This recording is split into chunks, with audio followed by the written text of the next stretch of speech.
Okay, good morning and welcome to the final session of this conference on sustainability, finance and non-financial disclosure.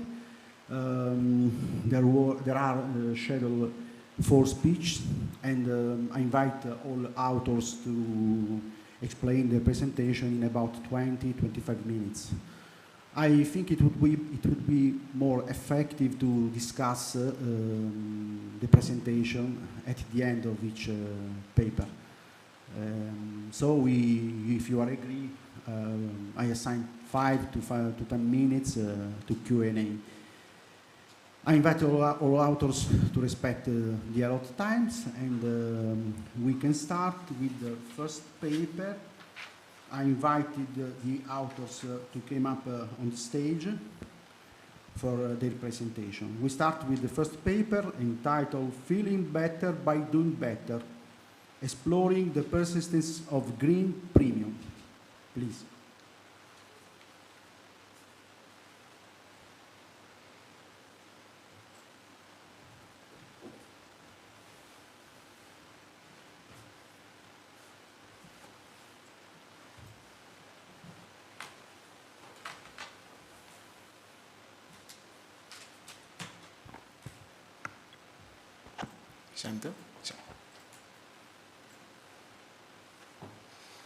Okay, so good morning everybody. I am Domenico FRASCATI, first year PhD student, and today I will present the paper Feeling Better by Doing Better, Exploring the Persistence of Green Premium, which I share with my co-authors Professor Massimo Mariani, Francesco and Antonia BRANDONISIO. This is the agenda of our presentation, and our paper is set in a context in which climate change is slightly gaining momentum and institutions are pushing people to better behaviors and less environmental depletive behaviors. In this sense, also firms and investors are asked to improve their environmental footprint, and the engagement, in particular by investors, has boosted its consideration as green bonds have increased their presence on markets. Green bonds are defined by the International Capital Market Association as that category of instruments which allows to raise capital to be invested in new projects whose main characteristics is bringing environmental benefits. In particular, a green bond is just a fixed income whose proceeds are used to environmental sustainability projects. The green bond markets have increased their dimensionality and their complexity in the last few years, and they are expected to grow to a dimension of almost $5 trillion until 2025. Considering the main literature concerning green bonds, Tang and Zhang are among the first to identify that green bonds have both benefits in terms of reducing funding costs for firms and also encouraging investors to pay attention on sustainability aspects. So the increasing demand for green bonds implies benefits on two sides, both for firms and for investors that orientate their choices toward greener alternatives. Two are the main strains of literature considering green bonds. On the one hand, the analysis of the determinants of the emission. On the other hand, the analysis of the differences in pricing and in yield to maturities. So among the first in the literature to observe the difference between the yield to maturity of green and conventional bonds, Zerbib highlights how there is this sort of green premium or greenium, which is the difference in return between green bonds and non-green comparable peers. Zerbib identifies a difference of 2 basis points, so 2% concerning green bonds with respect to conventional ones. Even if the green premium as a set as established in literature as confirmed truth, some unconclusive results have emerged, in particular concerning Fatica et al., who highlights a significant premium when it comes to green bonds issued by supranational issuers. But when considering financial issuers, no significant premium is found. So the risk premium on green bonds is assessed to be higher when green bonds are labeled by third parties, and these third parties are reliable ones. And in fact, the lower yield, as pointed out by Russo et al. 2021, is increasing as the it increases the reliability of the issuer and of those who confirm the reliability of the issuer, so the guarantees. So our paper aims at testing the persistence of the green premium in a period of increasing turmoil upon markets, contributing to the literature by drawing light on the impact of different categories of labels and issuer disclosure. In particular, our paper aims at testing the willingness to accept a lower expected rate of return, considering three different kinds of yields. So the yield to maturity at issuance, the bid yield on secondary markets, and market liquidity, assessing green labels as self-green declaration, documented green declaration, guaranteed green bonds, and ESG disclosure issuers. So our data has been collected from Bloomberg concerning 5,000 emitted green bonds from 2020 to 2022, in particular from European Union, US, and the UK, so Western countries. And our final sample, after considering missing variables, consists of 1,707 emissions, among which 54 are declared as self-green bonds. A self-green bond, self-declared green bond, is a green bond in which the issuer declares the green use of the proceeds. A documented green bond, and we have 55 group documented green bonds, is a green bond in which the issuer documents the use of proceeds. 73 are guaranteed green bonds, and guaranteed green bonds are green bonds in which there is a third party which rates the green bonds and guarantees for the use of proceeds, while 71 are ESG disclosure-related green bonds in which the issuer is involved in disclosure practices. We have tested the presence of a difference in the yield considering the bid yield to maturity on secondary market, so the return asked by investor on secondary market, the emission yield to maturity on primary markets, and the liquidity, so the difference between the bid and the ask bid yield to maturity. We have analyzed this particular feature by a propensity score analysis, which is set in the literature as one main technique to assess the green premium. To do so, we have calculated the propensity scores, that means the probability with a logit function comparing green and non-green bonds in terms of financial characteristics to assess the probability of being labeled green. In this sense, we have paired observation, so each green bond has been paired to its immediately comparable non-green bond in terms of an average treatment on treatment nearest neighbor matching with a caliper of 0.2. So the difference in terms of yield to maturity between one and the other could have a standard deviation of maximum 0.2. So this is to increase the reliability of the analysis. Considering the main results of our analysis, when comparing by a t-test the yield to maturity of the green bond, self-green declared bonds, and non-self-declared green bonds, we see how there is a statistically significant difference. So people tend to reward green commitment, and as we can see in the first column, on primary market, so when considering the issuance of the green bond, the premium decreases. So as the commitment by the issuer increases, passing from a self-declaration to concrete ESG commitment in disclosure, the premium increases, and investors are prone to accept a lower return to invest in that green bond. The same consideration can be applied to secondary market, but in this case, even if, despite in the first case, so in primary markets, investors tend to reward almost similarly self-green declared green bonds and more concrete commitment green bonds. In this case, self-green declared green bonds are less rewarded. So on secondary market, investors claim for a more concrete commitment in order to reward firms by a lower cost of capital, so by a lower demand in terms of returns.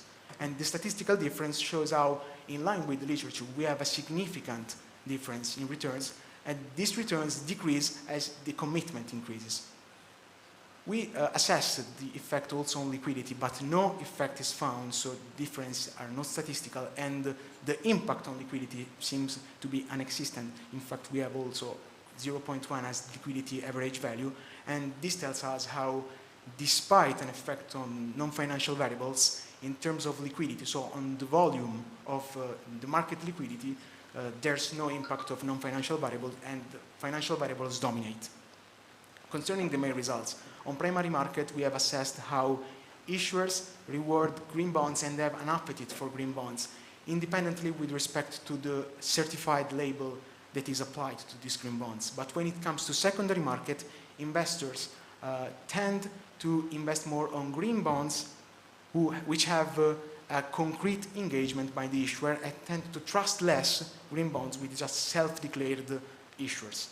And considering the liquidity, the analysis proves that there is no effect of non-financial variables on liquidity, and financial variables in that case still dominate. The paper increases and improves the literature in these two ways. However, some limitations still exist. In fact, we have a limited sample in terms of time and geographical dimensionality, and we can improve the analysis in this sense, also including emerging countries and Eastern countries.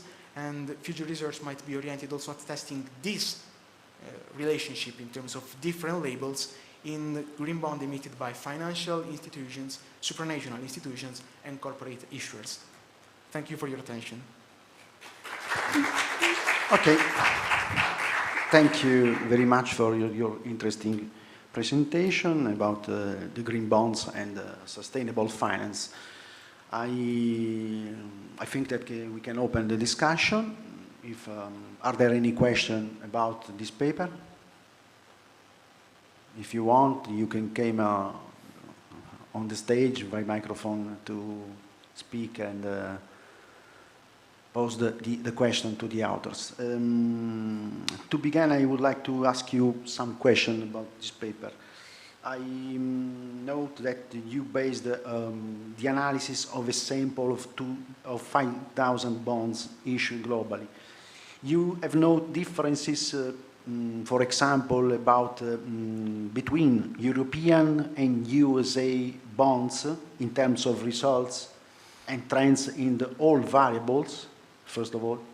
Okay, we have first excluded non-Eastern countries in order to prove the existence of the relationship in countries in which green bond have established as well-established market for investors, and we have considered the country of the issuer in terms of pairing green bonds. So we have paired only green bonds to conventional bonds by the propensity analysis in terms of similar countries. Clearly, a further improvement of the analysis can be testing the effect also, considering matching cross-country green bonds in order to assess if the difference increases or reduces. But at this stage of the analysis, we have tested the relationship only pairing the same country green bonds in order to have the maximum similarity possible between the pairing sample, the paired sample. Okay, considering that you state that investors accept a low interest with green bonds and the existence of a green premium, I think that future research could be considered a country variable, could be useful to understand if there are any differences. Second, I note that you use the ESG as a simple dummy. I think that this paper can be improved by using ESG score. For example, many literature on the subject focused on the rating disagreement effects on stock return. And I think that also in green bonds returns, it could be interesting to analyze these factors. Yeah, we have considered the ESG and the various labels as dummies in order to test the treatment effect on the variables, but we can prove different ratings to test also the differences between green bonds rated by different agencies. So the same green bond, different agencies to rate the same green bond, and we can see if there is any difference in terms of this relationship in order to test how different agencies rate in different ways the same product, and this might have an impact also on markets. Okay, thank you. If there are no questions about this paper, okay. We invited the second groups of paper. Thank you very much. We can follow with the presentation, and I invited L'Abate Vitiana, our PhD students, that will be discussed a paper entitled The Determinants of Sustainability Disclosure in the European Airport Industry. Paper presented with also our colleague Filippo VITOLLA.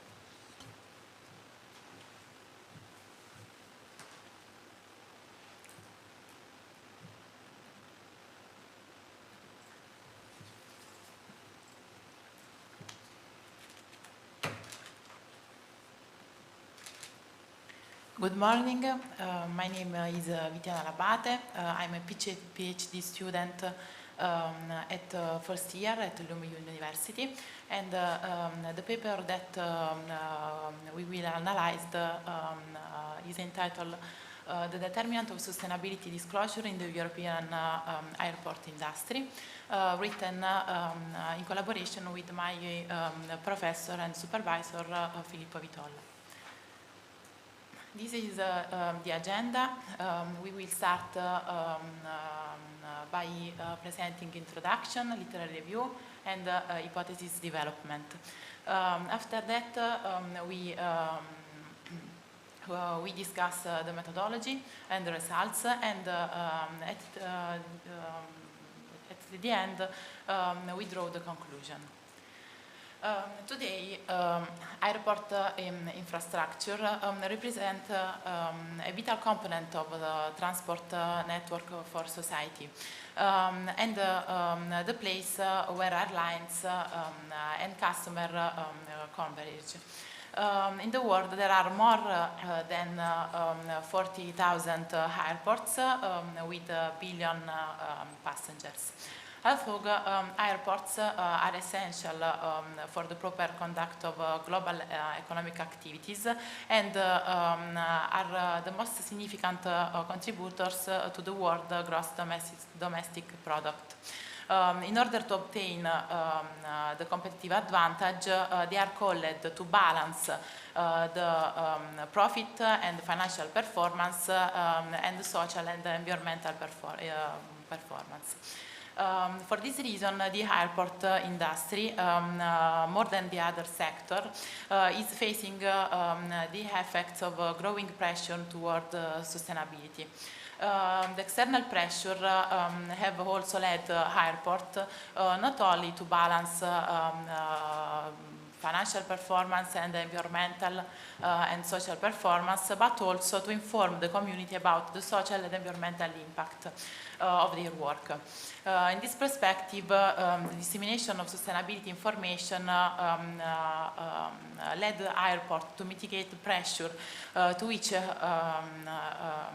the pressure and to obtain the legitimacy and the consent in reference context.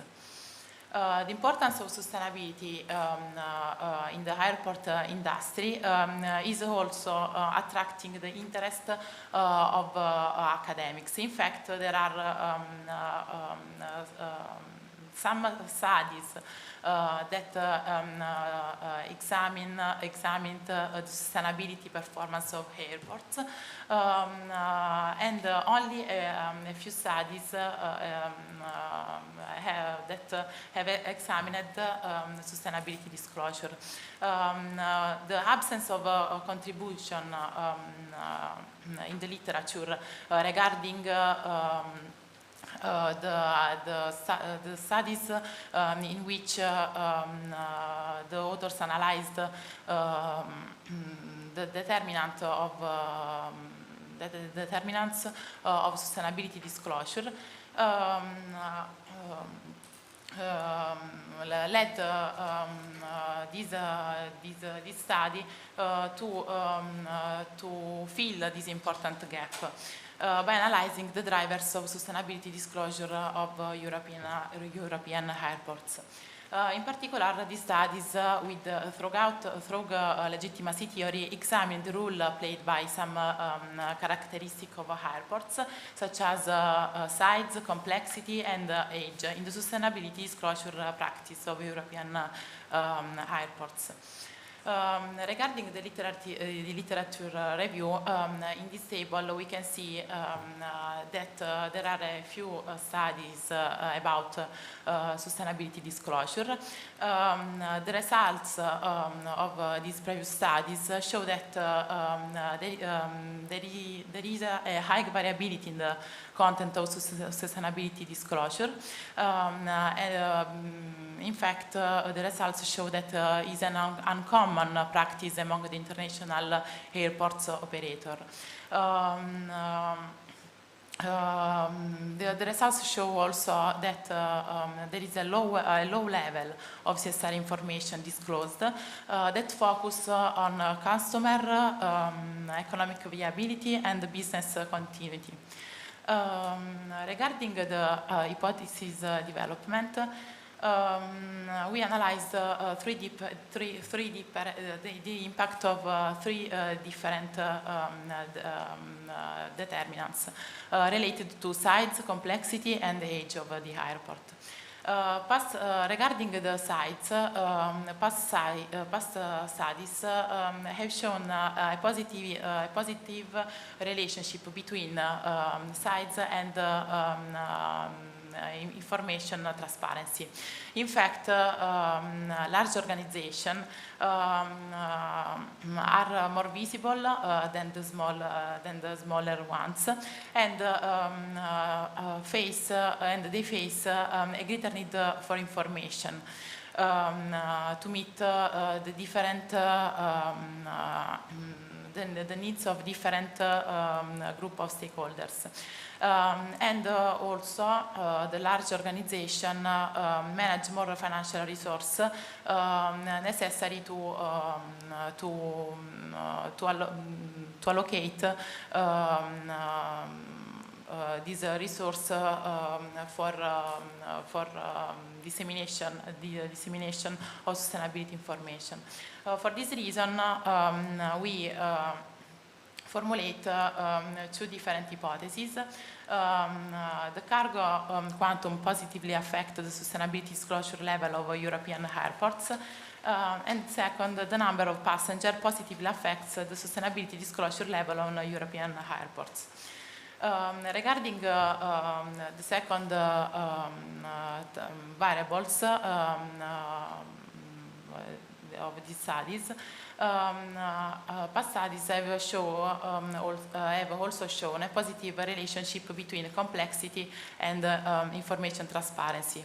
In fact, complex organizations have a great pressure in order to obtain more information on mechanism and dynamics of company management.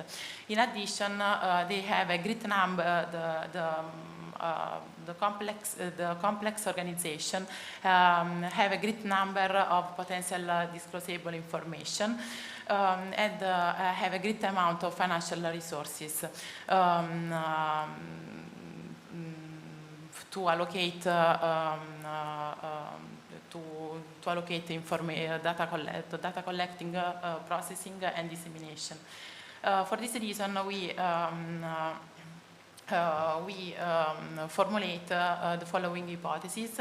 The number of terminals, the number of gates, and the number of high routes positively affects the sustainability disclosure level of European airports. At the last, we have the age. Past studies have also shown a positive relationship between age and information transparency. In fact, longer-lived organizations have used disclosure as a tool to increase the visibility of their activities and to differentiate themselves from competitors. In addition, longer lived organization may have a great experience in collecting, processing, and representing information, and may have already widely established disclosure practice. For this reason, we formulate the following hypothesis. The number of years positively affects the sustainability disclosure level in European airports. Regarding the methodology, we start by presenting the sample composition. The sample of these studies consists of 137 European airports. From an initial list of airports, of European airports, that those are classified by airports code as large were selected. We excluded 5 airports used exclusively from military use, and another 17 from which it was not possible to find the information on official website. The sample is heterogeneous and as it includes airports located in 38 European countries. Regarding the dependent variable of the studies, it is measured as a CSR disclosure level. The disclosure index considered has been adapted with respect to the study by Ngo and Tian, and it was measured throughout a manual content analysis. This disclosure index considers 3 fundamental macro categories: environmental, social, and economic. In which macro categories we have 7 variables. In reference to environmental, we have water, energy, and emission, effluents, and waste. These macro categories have 16 items, and the maximum, this is the maximum score for this area. Regarding social, it includes occupational health and safety, customer health and safety, and community. In this area, we have 15 items, and this is the maximum score for this area. Regarding the last macro category, we have economic area. It concerns the market presence, and the maximum score for this area is 8. To measure this dependent variable, we use a binary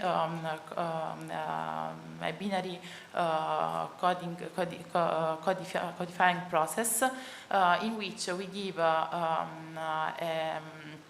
a score equal to 1 if the information, if we have the information, or 0 in case of the absence of the information. So the CSR disclosure level scored range from 0 in the case of absence of all information to 39 in the case of the presence of all information. Regarding the independent variables, we have size, complexity, and age.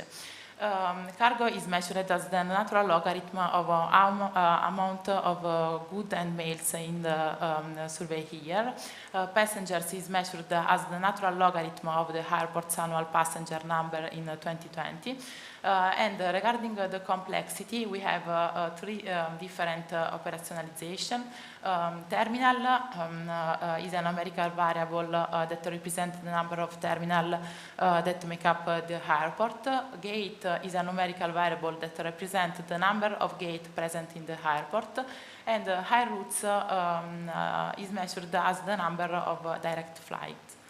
At the last, we have age, that represents the years of existence of airport, operationalized as the difference between 2020 and the year of the construction of the airports. To improve the goodness of regression model, we include three control variables. The first is aircraft accident, that is measured as the number of aircraft accidents that occurred at the airport. Board size is calculated as the number of directors on the board, and the surface that is a numerical variable that represents the length on the runway expressed in meters.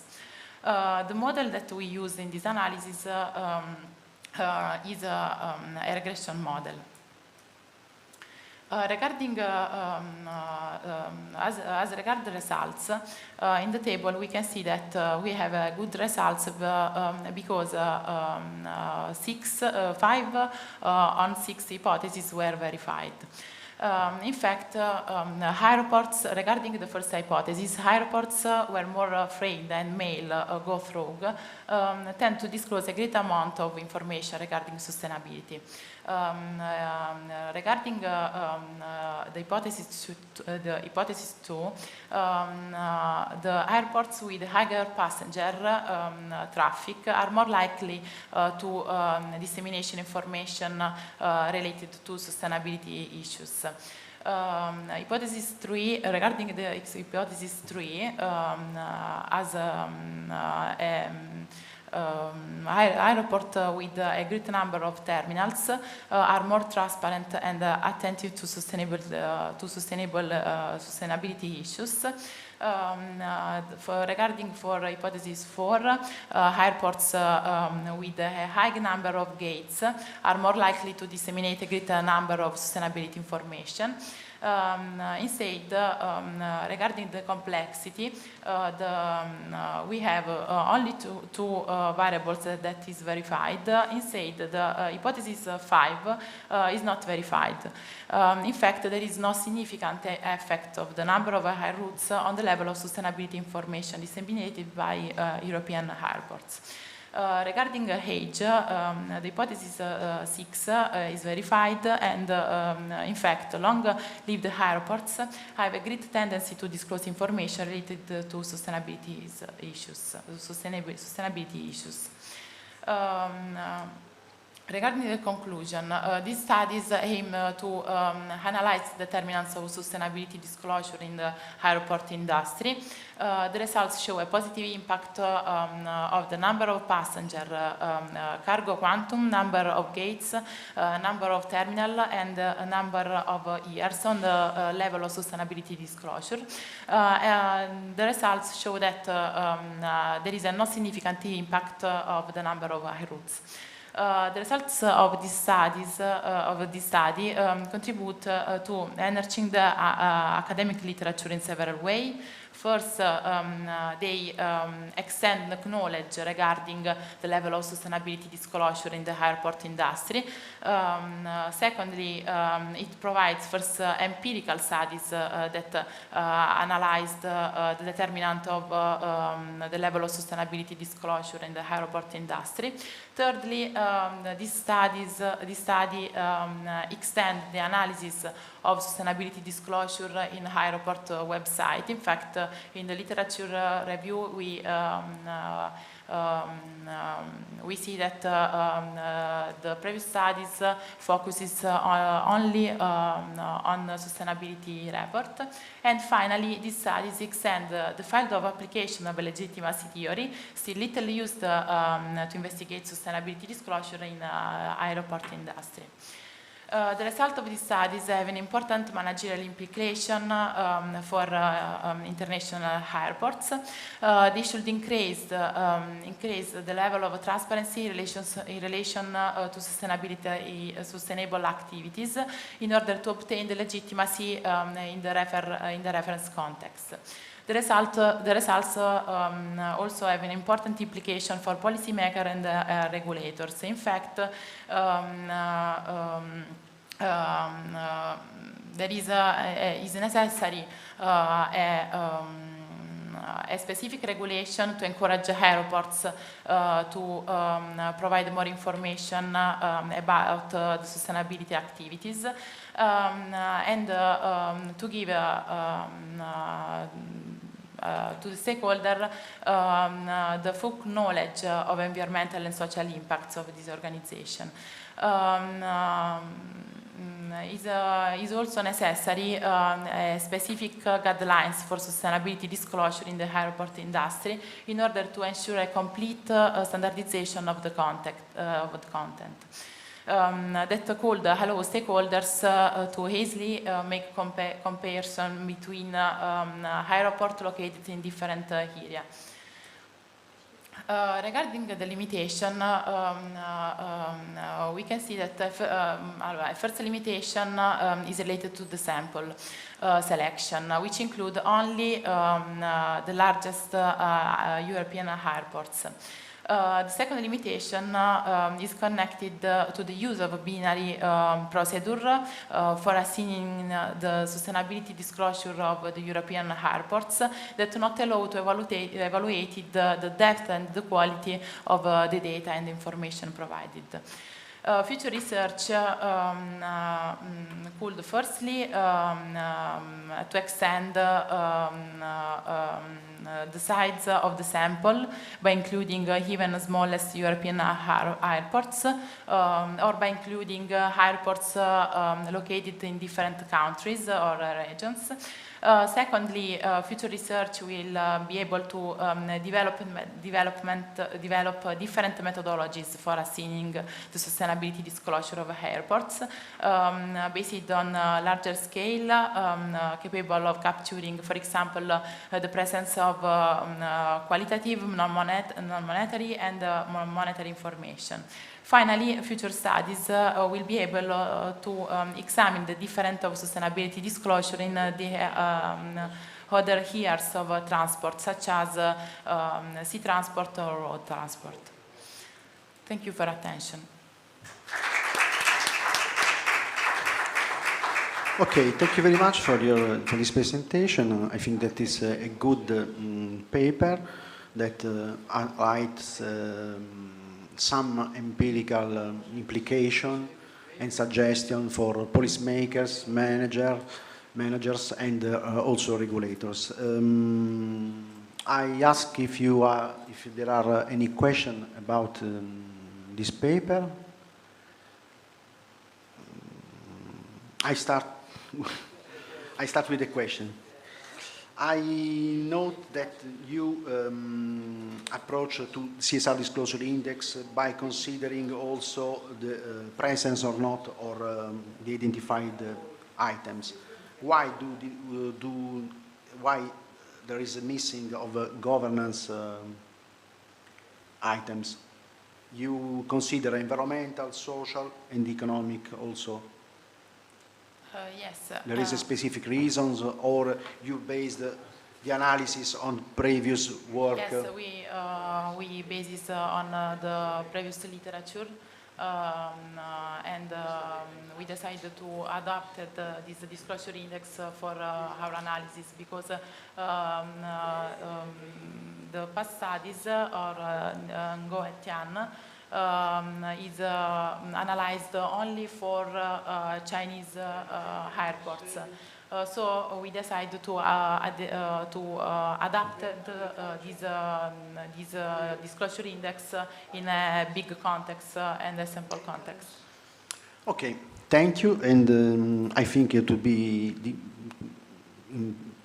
important to consider also the governance variables. And You cite a limitation of the construction of the dependent variables, and do you think that the same analysis can be bring to different results if we consider the quality of disclosure, considering also that all variables are verified? Yes, I think that probably we have a different result. We can see if we consider, for example, the variable regarding the board, the composition of board. For this analysis, we introduce only a control variable, the size of board. Okay, thank you very much. And there are another question, please. If you came up, okay.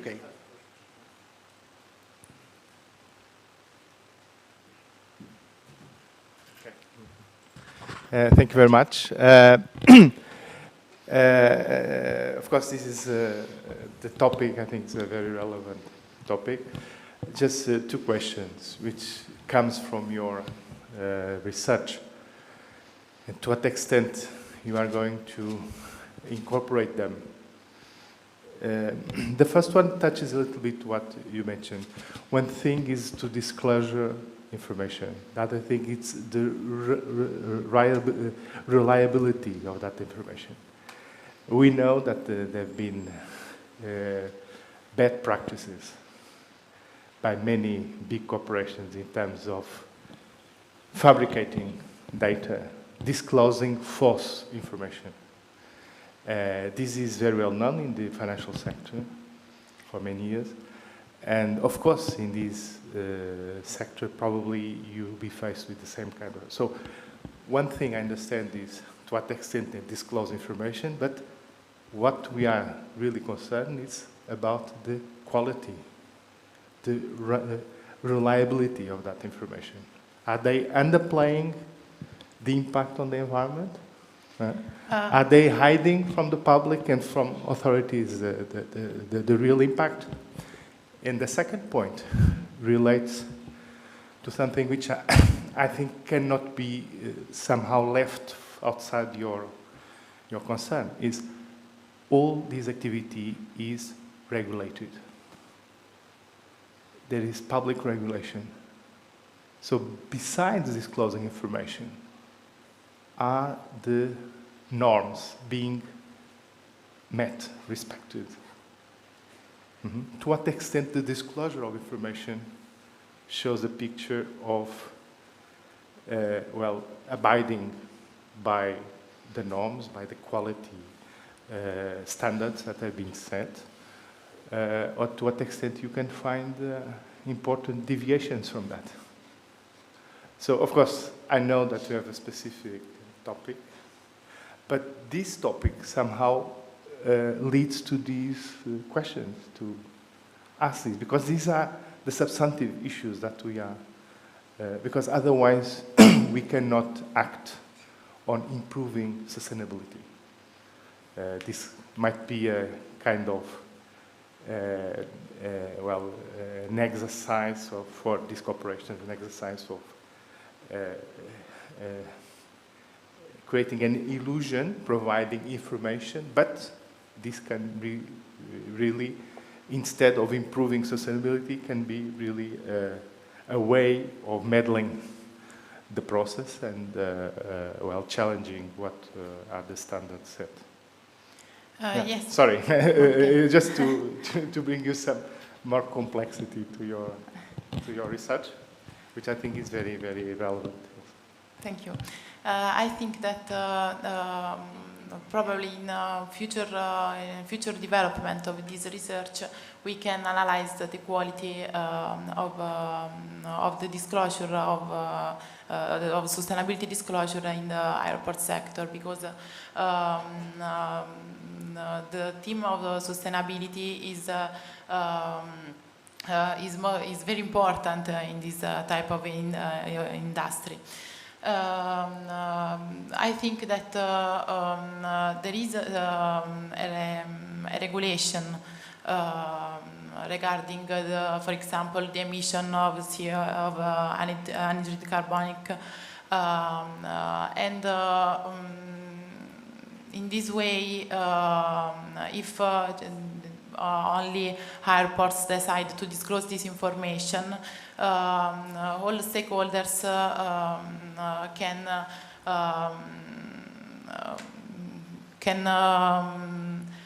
look at the practice, the sustainability practice of the airports. Okay, there is a Professor Saint-Jean Park, please. Yeah, my question concerns definitions of the airport industry, okay, and definition of passengers. I think you must have been clear about definition of two, I think, very, very important things. Passengers, there are many kinds of passengers. EasyJet passengers, Ryanair passengers, okay, and economy class passengers, business class passengers, premium economy premium class passengers, and first class passengers. Three kinds of passengers, no, four kinds of passengers at least. Yeah, concerning airport, I don't know how many airports did you visit. You know?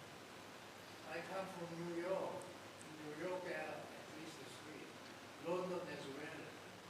Okay, and in Munich also at least one main airport, and around Munich at least 2 or 3 airports, small airports.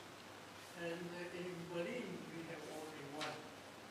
As I came from Berlin. So I think you have to look into the airport management.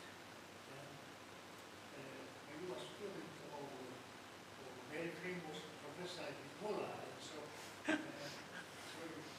you have to look into the concrete structure, the governance of the airport administration. Sometimes national, sometimes semi-governmental, sometimes private, sometimes there are special airport administration center companies like hospitals. Okay. There is also patients management, airport management. There are different things. So you have to clear all definitely consultation of all things. As a PhD candidate, it is sort of must. You are talking about methodology. I think what I'm going to say is must belong to methodology. Okay, you don't need to answer. That's a comment. Okay, thank you. I think that in reference to the definition of passenger, we consider a whole type of passengers of the airports. In future research, we can analyze specifically the different drivers. Like, for example, we could do studies only for private airports regarding the different aspect of management, and or we can put attention on the board composition. I think that this is a first studies in this sector, and we can improve this research in the future. Okay, thank you. Thank you very much for your suggestion for future research. There is another question about... I would like only to add something. I'm working on this paper to do a future development of this paper with Ellen and Professor VITOLLA, and I really appreciate your suggestions, but I would like to add something. It's clear that a problem is connected to the reliability of the information, but in these social studies we are all interested in the transparency of the records, so we have not the tools to evaluate the reliability of the credibility of the information. We are only interested in examining the type of information provided by the international reports. And with reference to the regulation, it's clear that there are regulations related to the environmental and social impact of the reports, but we are analyzing the transparency, and so we analyze the voluntary disclosure, because we are analyzing the websites of the reports, and there are no regulations connected to the dissemination of information to the airport website. So this is the knowledge of this paper, is to analyze the voluntary sustainability disclosure on the airport website. So this is the strength of the paper. So you can see 2 points there. One point is, of course, you need expertise to assess the society. Many people assessing, so we have to refer to assessment study. You have environmental groups, the experts looking at that. So we cannot forget about it. This is part of the question. Okay. So we do not need to have expertise, but you have to look at what is being said. And on the question of what the disclosure and transparency, sometimes we have 2 things. It's partial transparency. It's just provide information about you are interested in so, and you are hiding something. So this can be somehow hiding, but there is also regulation about it. So there are specific criteria that we use. Are there anything more things who are just providing information about some topics and not providing about others? This is significant, because then you go out and see why it was not providing information about anything. So there will always a reflection. Yes, but we are analyzing only websites, and so on the website there are no specific regulations. So this is the legal knowledge of the regulation. I have one question. What kind of apples did you have in your mind or in your research? Which apple? In this study, okay, we analyzed the largest airport in the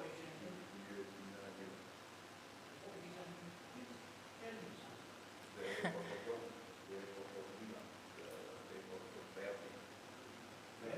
Yes, the largest airport. Which one?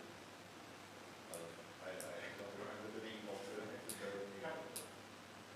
Forget the Berlin airport, you open the airport. Forget this. This is, for me, it's not comparable to this or that airport, Bari, Chicago airport, New York airport, San Francisco airport. So these airports in Europe you mentioned are not all covered or representative for the airport as such. So you have to differentiate what you are telling. That's very, very important for your PhD dissertation. Step by step, going into the technical determination determinations. Very, very important. So let's say airport. What is the airport? Military airport or Civil airport. Okay. Thank you very much for your suggestions. I want to thank you, Professor Jean Park, for the suggestion for improve this paper. Okay, we can proceed with the next presentation, and the third paper is presented by our PhD student Rita DIPIERRO, entitled Machine Learning Approach to ESG Controversies, Futures in Banks. Futures Importance Technique. Please.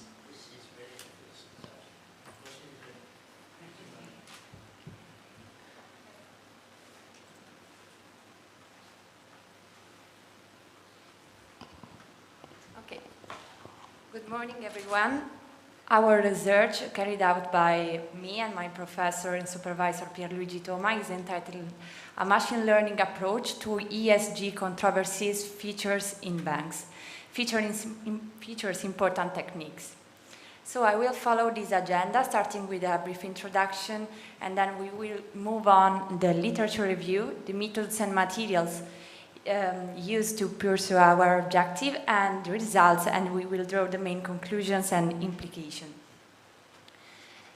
Carrying out their activities, banking sector draws on the considerable environmental, social, and governance resources. But the interesting point of banks in approaching the ESG concerns is that they both stimulate business to control for ESG concern, and they should consider also ESG concern for themselves. So in so doing, ESG resources are found to be unique also in the way they succeed to build and both destroy reputation.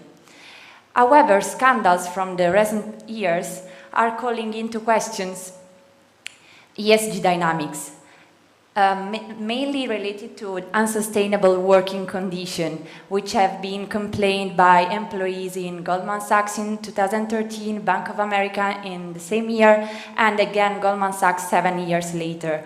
But how these banks have usually reacted? They have usually increased wage. So the main concern before, the main idea is to analyze the ESG controversies performance of banks by utilizing some other different approach than the econometric and traditional one. So concerns on ESG controversies are almost uncharted in banks, even more when applying the lens of machine learning techniques, which is a sub-branch of artificial intelligence. However, nowadays challenges are warning for innovative ways to manage the new taxonomy of risks that after the financial crisis of 2008 have deeply challenged bank and the whole sector. So now we have new risks, and traditional risk has been also changed.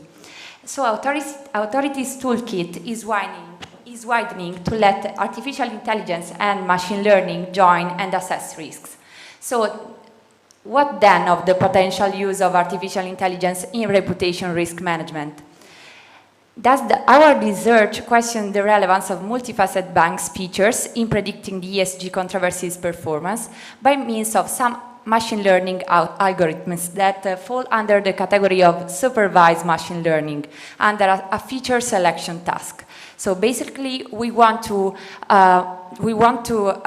produce a ranking of features which are the main characteristics of banks, and machine learning uses this term to approach independent variables. So we want to assess the ranking of our feature in predicting our target variable, which is the ESG controversy score of banks. To do this, we of course rely on some literature that mainly is based on different strands. We have analyzed studies related to ESG commitment and controversies of banks, and also existing machine learning application to the banking sector. As far as the first strand is concerned, banks' reliance on ESG ESG resources goes without saying. However, it is a recent concern, and a lot of studies are underlying the relationship between ESG performance and board composition, with asset profitability, asset quality, mainly measured with non-performing loans, context, and also Tonello in 2007 and Osho Gonzi in 2005 have analyzed the relationship between reputation and governance dynamics and size, respectively. However, the debate on ESG controversies in the banking sector is still lacking of studies.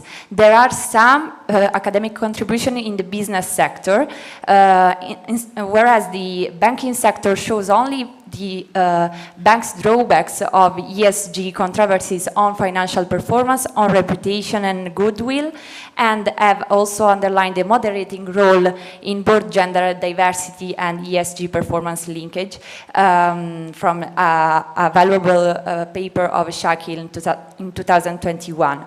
So this, of course, calls for more evidence, and we have approached this kind of aim by means of machine learning techniques. So we have also reviewed machine learning application to banks that have mainly over the years focused on the traditional risks. So the main one, the credit risk, then the loan status, stock price, fraud and suspicious detections are other topics that have been touched through the machine learning techniques. The most common one is the random forest, but also other algorithms that fall under the category of unsupervised machine learning. Whereas according to the, whereas looking at the supervised machine learning, we have other decision tree algorithms that literature have approached through the team. So aiming at assessing the features' importance in predicting the class of our target variable, we have compute a feature selection task. The general workflow of a machine learning algorithm is based on and consists on 5 main phases, which are pre-processing, training, evaluation, employment, and deployment. However, it doesn't end in this general workflow because there are some critical junctures to take care of, such as the specification of loss function, the definition of the optimal set of parameters to train adequately the algorithm. And then each algorithm has its specific workflows. We have used random forest and Boruta as the tree-based decision tree algorithm. And then C5.0 to address the same aim, but with a rule-based algorithm. The difference is that in random forest and Boruta, we have the process of feature selection is computed by developing trees. And random forest is an ensemble learner which combines trees, just like a forest. So it combines weak learners that are decision trees, improving the accuracy. And it uses a feature selection criteria, feature ranking criteria, the loss of accuracy of classification that we can obtain by removing the feature from the model. So this is the measure that random forest uses. And to do so, we also need to specify some sampling strategy also to handle with some issues that dataset may present, such as the imbalance in our dataset that there is. Boruta instead is a wrapper algorithm that is based on random forest, but here we have a different kind of feature selection criterion. It builds shadow attributes ex novo, and it uses these attributes to classify a feature as not important or as important. Then the C5.0 is a rule-based classification algorithm, where the large decision tree is visible as a set of rules. This is the main point that makes the difference between the algorithm used possible. And it is a greedy algorithm since it takes into account that a feature may matter only if another feature happens. And also here, also in this case, we have some critical junctures, mainly related to the fact that sometimes we need to stop the developing of trees. So we need to prune the tree, and with some techniques, no pruning, pre-pruning, or post-pruning. Then we'll see the technique chosen. To pursue our objective, we have used a sample based on the Bloomberg World Bank's index. Then from an initial sample of 165 banks, the final sample has been reduced due to missing values and consists of 119 banks over a long time span that covers the years that goes from 2011 to 2020. So the total amount of instances, that is the term that machine learning uses to approach the observation, is 970. Our target variable is the ESG-Controversies scores drawn from Refinitiv, Thomson Reuters. Scores are provided both on a percentile basis and a letter grade, but what is important is that they can catch the penalization which is consequential to a scandal. And penalization, the penalization that follow a scandal and the scandal mainly refers to community, human rights, management, product responsibility, resource use, shareholder, and workforce topics. As far as the features, so our sort of independent variable, so the features, we have reviewed some literature related to the reputation in the banking sector, efficiency in the banking sector, and failures in the banking sector. Indeed, as far as the failures in the banking sector literature is concerned, there is a big debate on the superiority of certain indicators over others.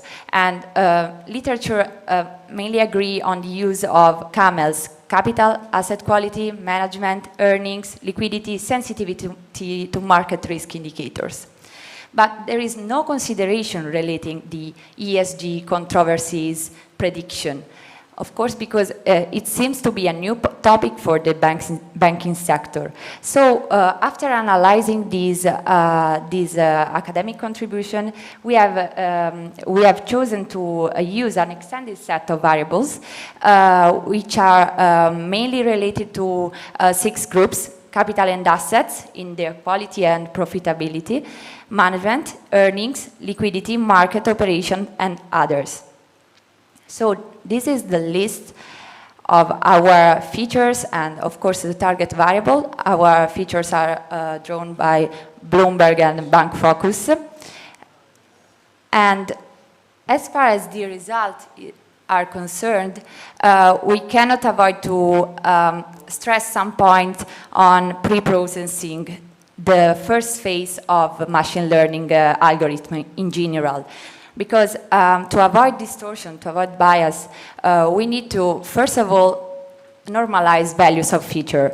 Then we have categorized the values of the target in order to address this aim under a classification task rather than a regression one.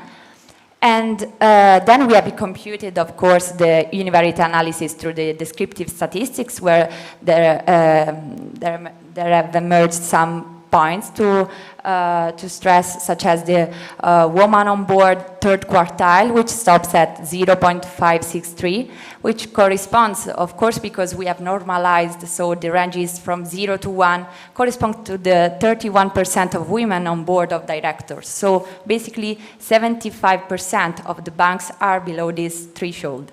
And it corresponds to the value of BNP Paribas.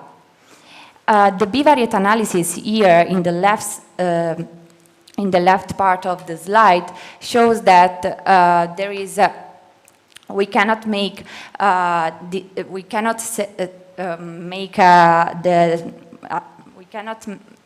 go further on the linear separability of this variable across the class. So here we have the blue points, which are related to the I class, which are scores that are greater than 50, so from 50 to 100.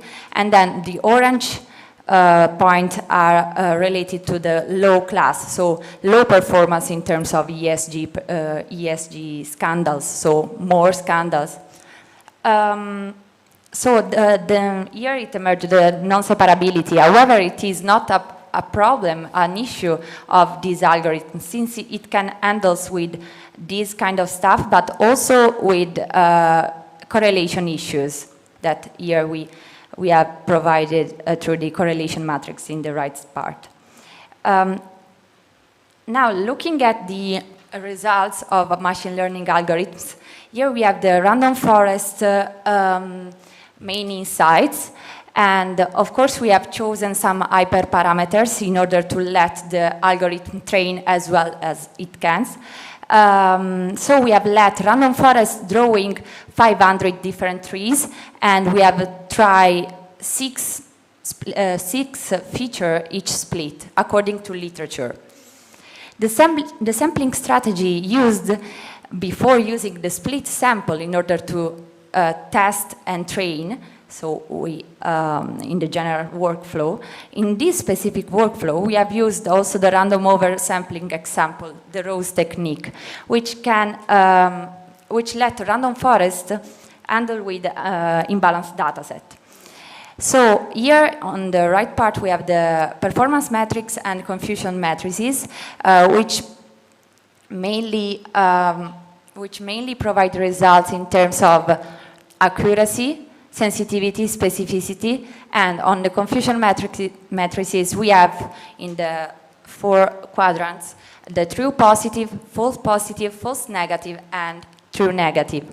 By compare the model without the upsampling procedures and the model that implements these upsampling procedures, we obtain a loss of accuracy, but it is quite normal since we have forced the algorithm to account more for low values of ESG, since they were the less representative in the initial sample.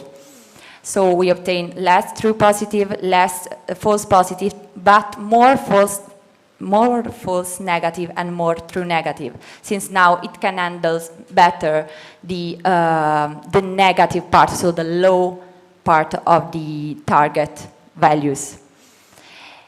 From these graphs, we can look at the ranking of features in predicting ESG controversy score. Here we have the random forest with the Rose procedure from which we can observe that employees, ESG disclosure, NIM, woman on board, NIM is net interest margin, woman on board, loans on asset, and financial leverage are the 6 at the head of our ranking. And similar results are gained through the Boruta algorithm, which is based on random forest, but applying a different criterion, we could also obtain different results. And in this case, we only obtain the addition of market capital in the first 6 features at the end of the distribution. This is the result, these are the results obtained by the C5.0 with the split and usage, respectively, rule-based decision tree metrics. And here we, looking at the graph, we obtain we can make some consideration. Here now we see that the algorithm is no more tree-based, is rule-based. So the split is done according to a rule, a condition that the instance that we want to predict need to respect in order to go and move further. So here we have the financial leverage and employees and interest expenses on total expenses and net interest margin that seems to be the most used features to split the decision tree, since we have two different criteria to measure the relevance, and the usage, I prefer the usage, and literature use both, since they differ in terms of the fact that one takes into account how many times the features are used to make a split, and usage is instead looks at the effective usage of these features all over across the tree. So to sum up, here we have a figure that can explain differences among the results obtained throughout the algorithms. We have the RF random forest with the ROSE procedure, Boruta and C5.0 usage that mainly provide same result in terms of featured ranking. So we have employees, ESG disclosure, employees, woman on board, liquidity, net return on earning assets profitability and productivity, and capital adequacy, which are the most important to predict the ESG controversies class. And most important, random forest, also according to literature, so providing more evidence to the literature, is found also in this case to outperform in terms of the out-of-sample performance and accuracy.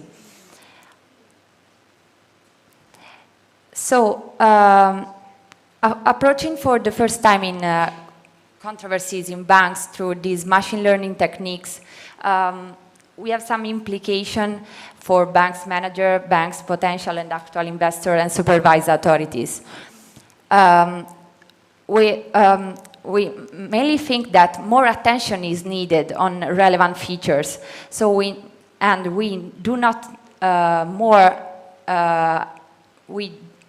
avoid the governance employees linkage, because it's quite crucial for the banking sector also, in addition to the others, of course.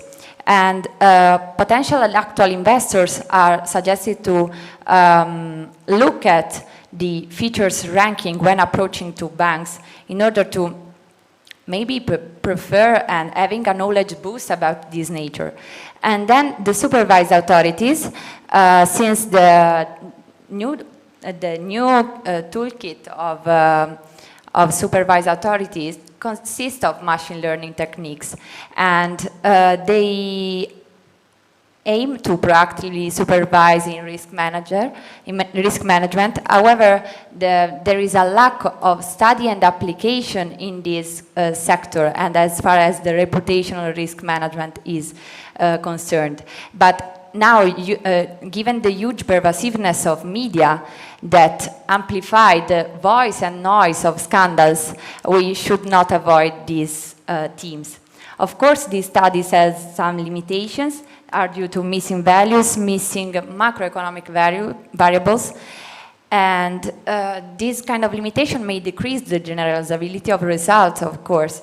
But future studies want to address the local importance of features, because here we have looked at the global importance of feature. We can also zoom in and look at if one feature is important as far as one single area is concerned. And then we would like to approach to the team, to the topic through the feature reduction and clustering algorithms. So by, for instance, reducing the number of features through the kernel principal component analysis, and then perform deep learning to handle with the high nonlinearity of models, such the one used here. Thanks for your kind attention.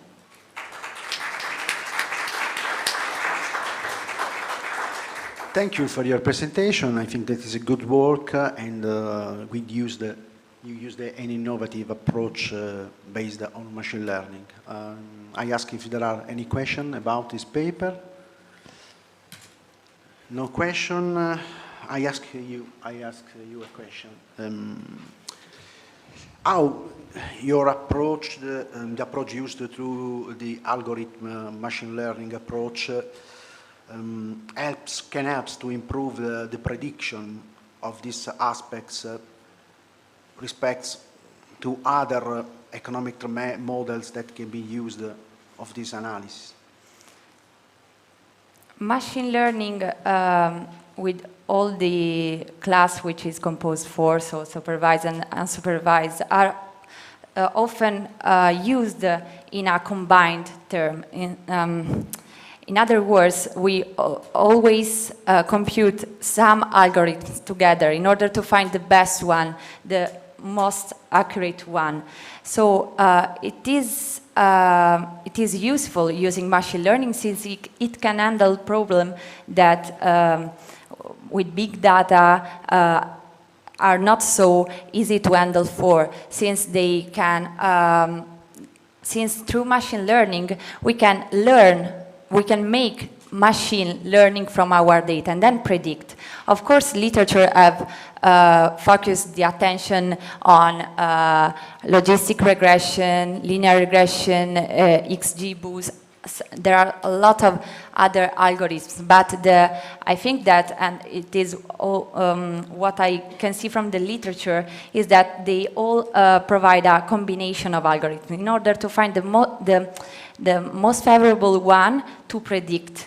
So the most accurate one to predict. So by combining, I think that there is also a trade-off, of course, but I think that it will provide better results. Okay, thank you very much. There is another question, please.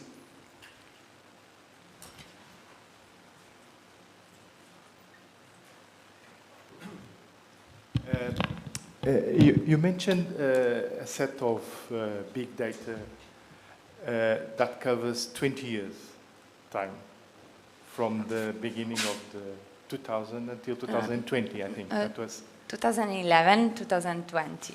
Exactly, 2011 and Yeah. 2020, yes.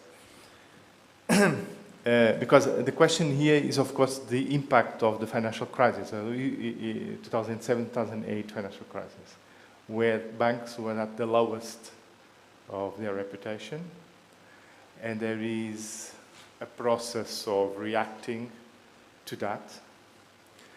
And this process was somehow led by government and supervisors, the supervision authorities. And you mentioned, well, the supervision authorities at the end. The question there is, there are two kinds of supervision. I think you were just looking at one kind, which is prudential supervision, systemic risk. Yes. But there is another very important supervision, which relates to one of the critical issues of 2007-2008 crisis, and it's very relevant for citizens. It's behavioral supervision, which covers the relations between banks and clients. To what extent banks are abiding in terms of transparency, good Towards faith their clients, relations with clients. And these two cannot be separated. So to what extent are you going to bring inside your analysis, in terms of reputation, Yes. these two elements? Because this has been, I think, one of the problems of the post-financial crisis reaction to the crisis of credibility. It's again putting all the emphasis on prudential supervision and forgetting about client citizens. Right? And of course, the reputation is reputation assessed by whom?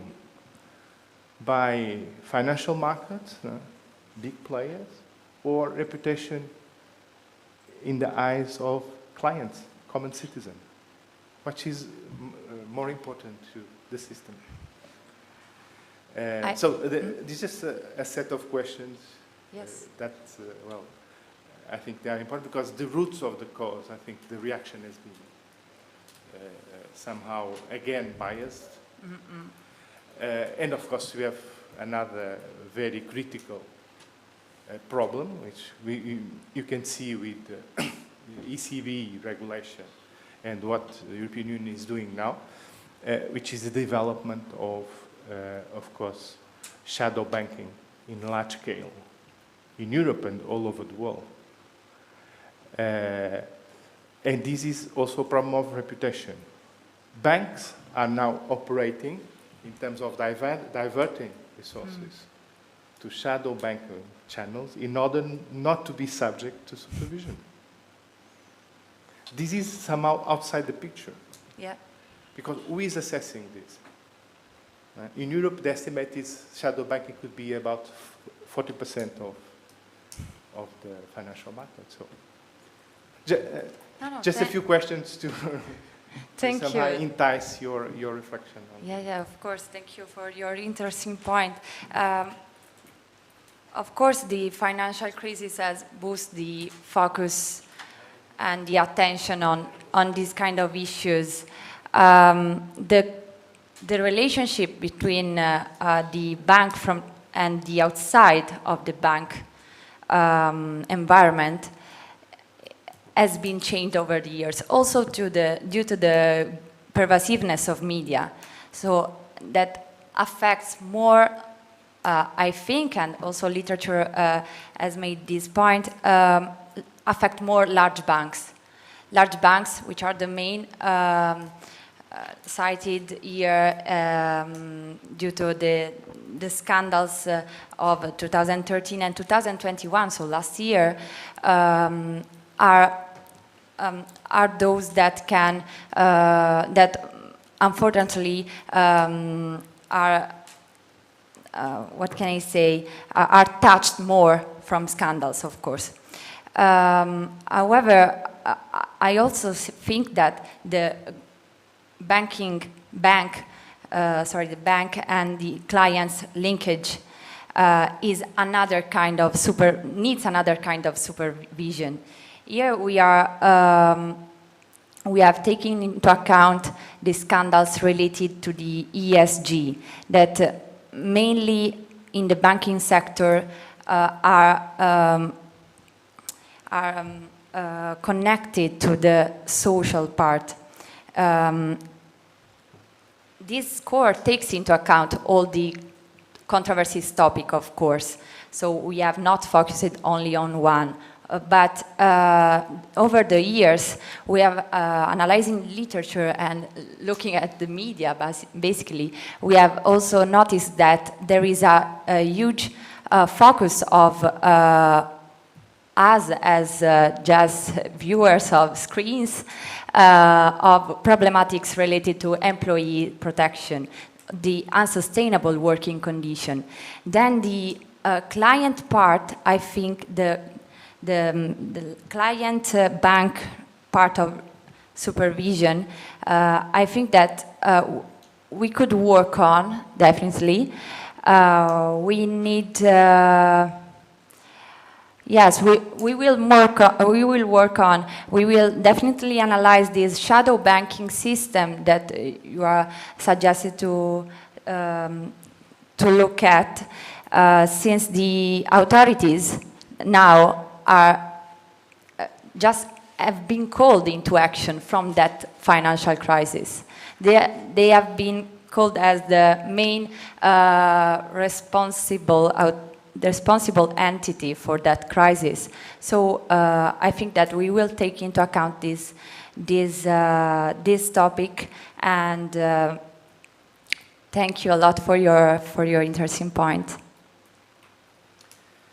Okay, thank you very much.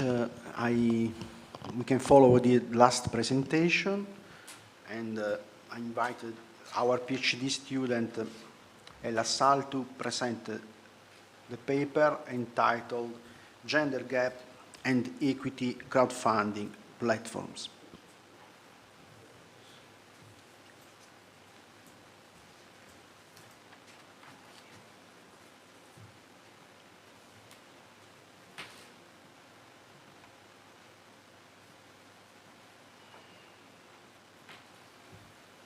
Thank you very much, Professor, for giving me the floor. My name is Saida ASSAL. I'm a PhD student at TOMA University, and I had the possibility and the great pleasure to do this research work with my professor, Candida BUSSOLI, who all you know, with my professor Lucrezia FATTOBENE and Professor Anna Graziano. That in this work, we analyze the gender gap in equity crowdfunding platforms. This is our agenda. We start from... okay. We start from introduction, in which we give an overview of the topic, and we explain what we're going to study and what we want to study. After that, we explain the theoretical framework, we present methodology and sample and results, and in the end, we explain and discuss the results. About introduction, it is important to say that this equity crowdfunding is an alternative technique of fundraising that is speedy, come over traditional technique of fundraising. In fact, in 2020, $4.41 billion were generated through the equity-based crowdfunding market segment globally alone. But what we see is that literature has not explored the phenomenon in all its nuances. It focused on some determinants of the success of equity crowdfunding campaigns, such as founders' characteristics, campaign-specific characteristics, and the campaign-related features. Recently, there is an increased attention towards the importance of the problem of the platform as a driver of equity crowdfunding campaign success, but they focus on secondary aspects of platforms, and they didn't go deeply in the specific, analyzing specific aspects of platforms. In fact, they focus on the due diligence process, such as on the number of social connection of the platform and on the number and type of post-campaign services. The aim of our research is to focus on equity crowdfunding platform from an innovative and not yet investigated perspective, to study how the board size of platforms and the gender diversity within them can affect the success of the fundraising process. The methodology and sample that we use focus on Italian scenario. So we analyze platform of equity crowdfunding regularly operating there. We made punctual and hand-collected data on 850 equity crowdfunding operations, and we run a quantitative analysis. The results that we found are very important and lead us to reflect in particular way on the importance of a real, effective, and concrete gender inclusion process in our society. So, about theoretical framework, it is important to say that there is a great spread of the phenomenon of equity crowdfunding. And there is a strong focus in the literature on factors that drive fundraisers to use equity crowdfunding, such as motivations of fundraisers, social network functions, and reporting functions in equity crowdfunding, and classifications and strategies of equity crowdfunding intermediaries. Another important special focus by the literature was on the success of factor of equity crowdfunding operations, such as campaigns characteristic, the minimum investment, and the duration factor. Another important factor that the previous research analyzed the impact on the performance of equity crowdfunding operation were the financial data, the business innovation, formal and informal institutions, the impact of social networks, of the use of social networks, the third-party signals and human capital signals, the post-campaign success factors that impact on performance of equity crowdfunding operations, and the role of entrepreneur on as a driver of a success of equity crowdfunding operation. Our perspective is innovative and would go deeply. So, we analyze equity crowdfunding, the previous research in equity crowdfunding platform, and we show that there is a poor current research, and it focuses on secondary aspects of platforms. So we want to analyze two specific characteristics of platforms board: gender inclusion and board size. And so we present the following research hypotheses. The first one says that the presence of women on the board of platforms might have a positive impact on the success or on the intensity of the success of collection campaigns. And second hypothesis focus on the board size and says that the size of boards of directors of the equity crowdfunding platforms could have a positive impact on the success or on the intensity of success of the equity crowdfunding campaigns promoted there. So now we present methodology and sample. The platform analyses are registered with CONSOB and the ordinary section and are surveyed by it annually. The sample consists of the entire series of 850 equity crowdfunding campaigns conducted through the Italian platforms operating in the 2014-2021 period under analysis. And of this, 672 are successfully closed, while the remaining 178 failed to reach the minimum target. About data collection, it's very important to say that after selecting the platforms to be analyzed, a hand-picked point-in-time search was conducted on the website of each platform in relation to each campaign promoted in the time period considered. For each promoted campaign, a punctual research was conducted on the specific characteristic of the operation of equity crowdfunding related to the sustainability of operation, the innovation, and the involvement of women in this operation of equity crowdfunding. We found that 285 campaigns were sustainable, 729 campaigns were innovative, but just 23 campaigns involved women. About variable, the dependent variable that we want to analyze is the success of operation of equity crowdfunding. It is a dummy variable and express success of the operation with 1 or the failure with 0 of the equity crowdfunding campaign. The independent variables are sustainability, innovation, and involvement of women in these operations of equity crowdfunding. There are 3 dummy variables. So they took 1 when these characteristics are there are, and the 0 when there is not involvement of women, sustainability, or innovation of the campaign of equity crowdfunding. We focus on the number of board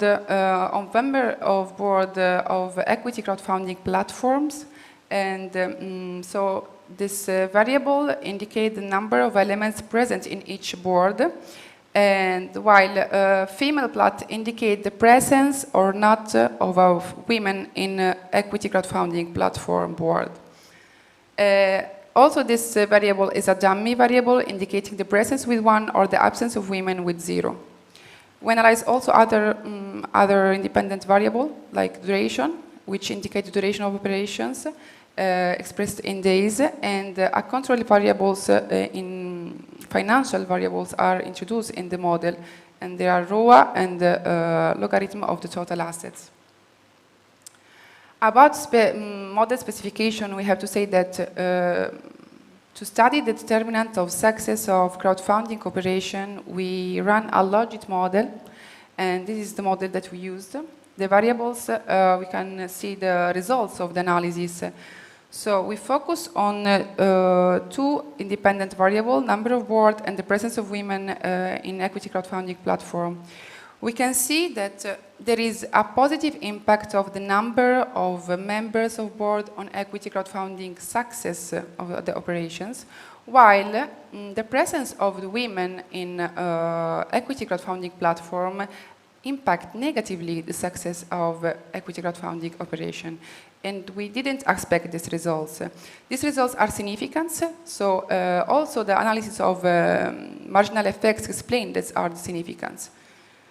To check the robustness of the model, we run an OLS regression model in which the dependent variable is the intensity of the success.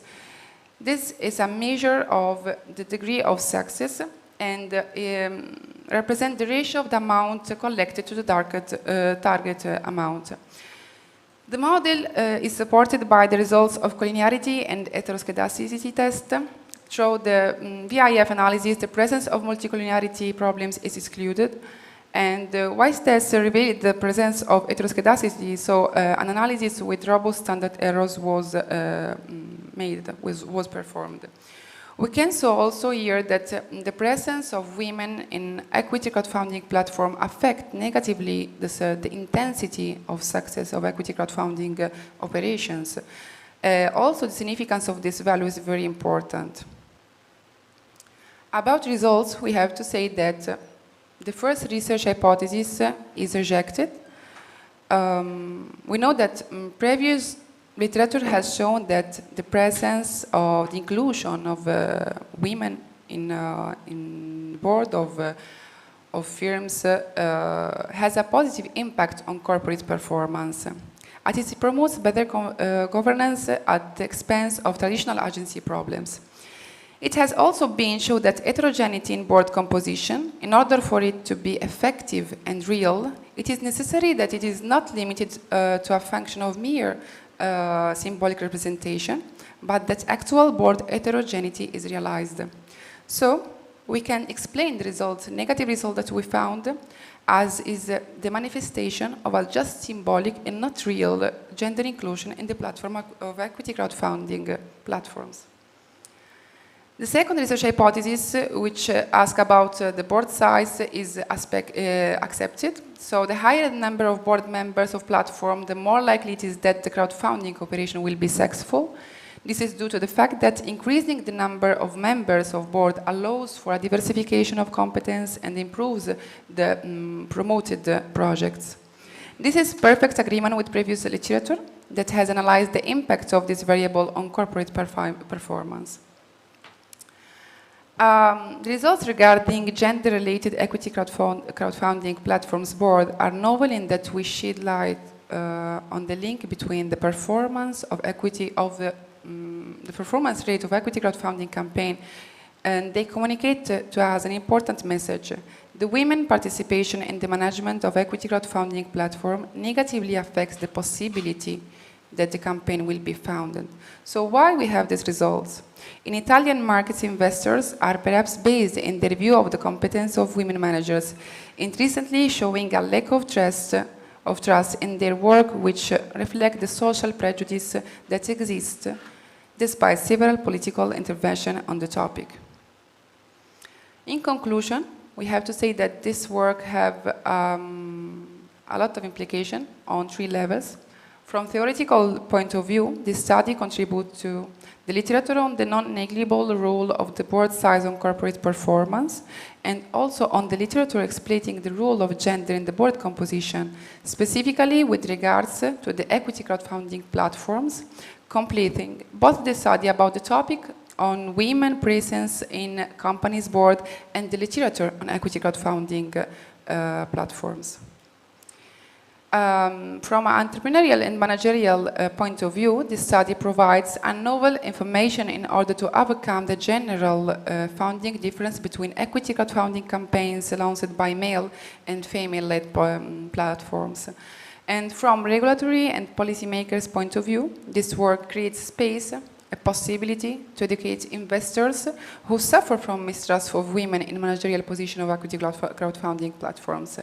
So, Italian and also European policymakers could be to help by these findings to define a political actions aimed to remove the barriers at the root of this historical problem, issue, of women who hold important managerial positions. Thank you very much for your attention. Thank you for your presentation. I ask if there are any questions about this paper. There are no questions? I ask you a question. I verified that in the limitation of the paper,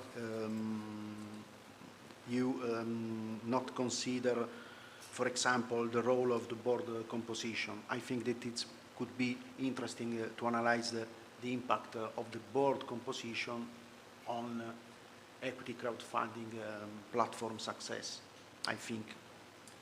Okay, thank you very much for your suggestion. I think that we focus on the presence of women on equity crowdfunding platform board. So that could be an important improvement of the analysis. Thank you very much. Okay, thank you very much. If there are no, okay, please. There is another question. Yes, please.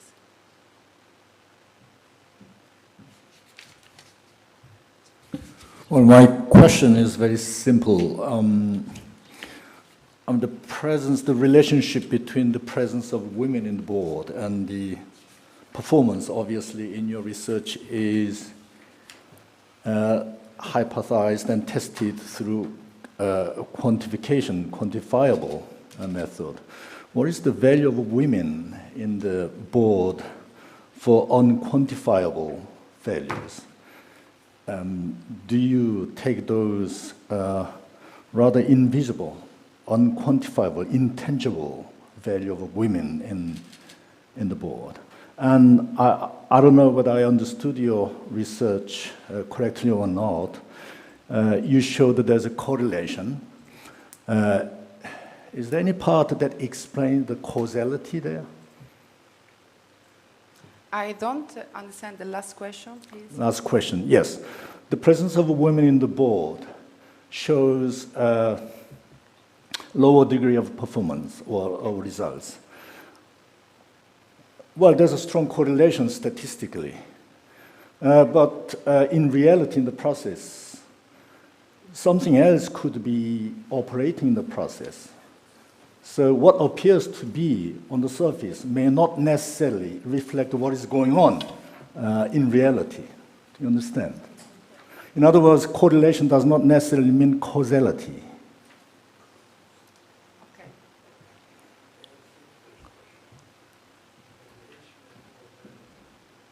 Okay. About the first question, I have to say that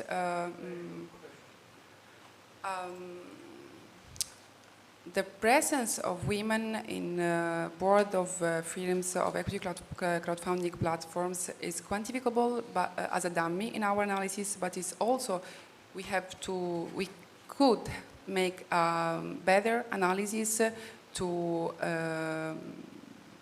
consider also other value of the presence of the women in equity crowdfunding platform.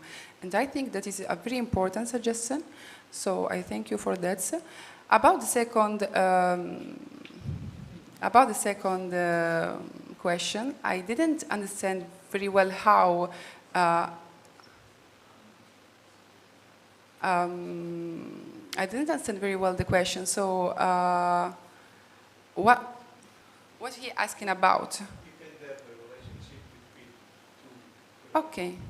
Yes. This does not mean that one is the problem. No, no. Is that?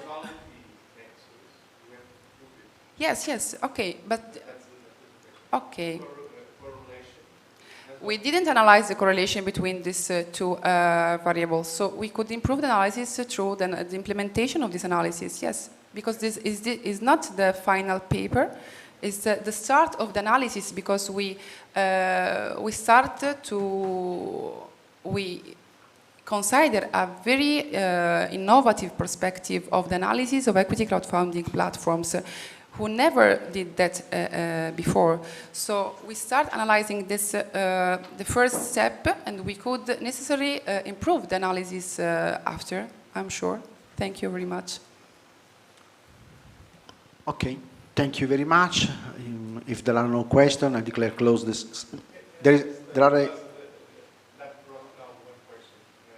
Please.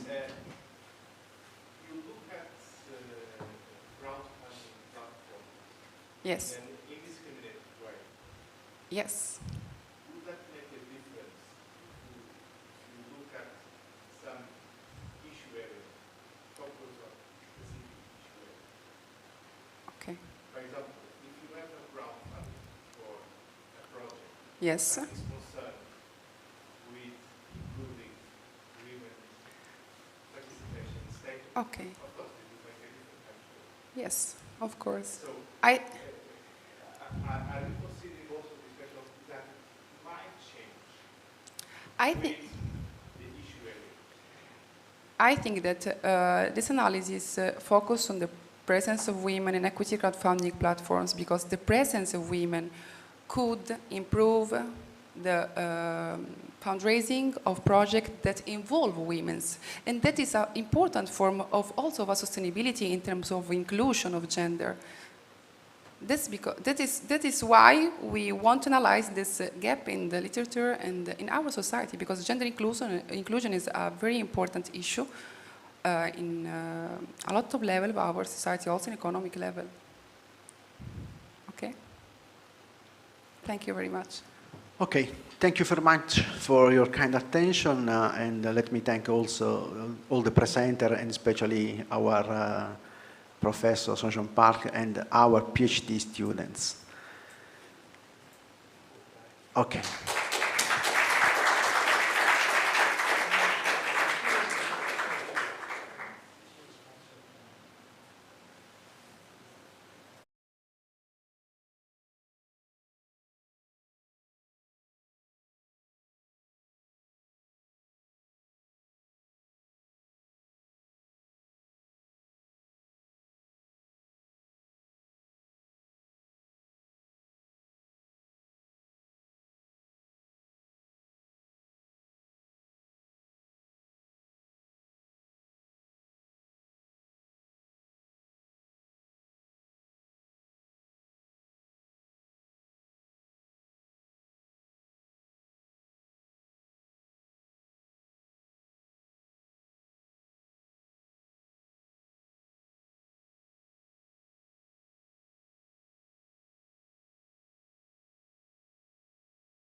Okay, so good morning. Good morning from my side. My name is Angelo Russo. I'm here at LUM University, Vice Rector for Research and Sustainability.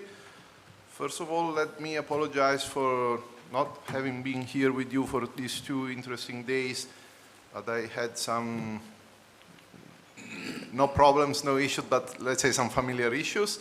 But it's my pleasure to try to work with you with this final session, and my job will be, in the first part, just as usual, a tough job. I will introduce the chairs of the sessions that you joined these days, and I try to let the colleagues to stay on time with, let's say, about 5 minutes, more or less, of presentations. We have, let's say, about an hour, dividing us with the lunch, that I guess would be another interesting moment for us. And then I will try to summarize a little bit the clues for future directions in research, starting from the sessions and papers that you listened at in these days, but why not I will try to put on the floor some of my personal reflections about the 2 topics that you have discussed, basically sustainability and innovation. Personally, by a research point of view, I'm pretty much interested in these 2 topics. Actually, those are, strictly speaking, my topics of research. I do teaching and research exactly on sustainability and innovation and management in particular.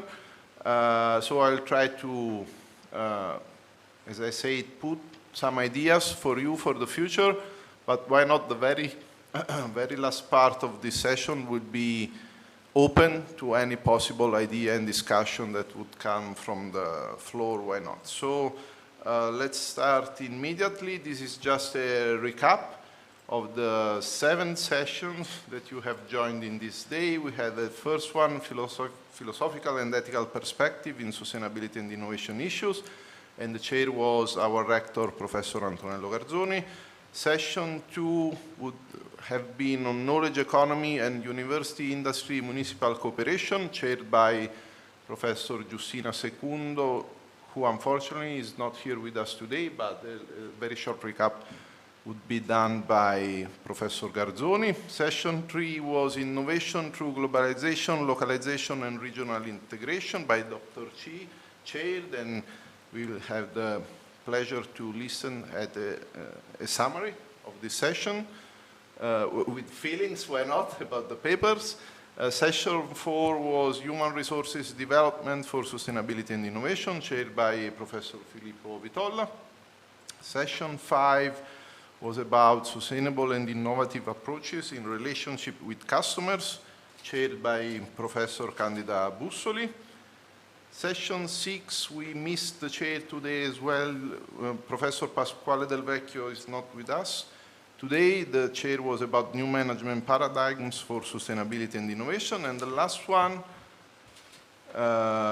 sustainable finance and non-financial disclosure, that was chaired by our colleague, Professor Michele Rubino.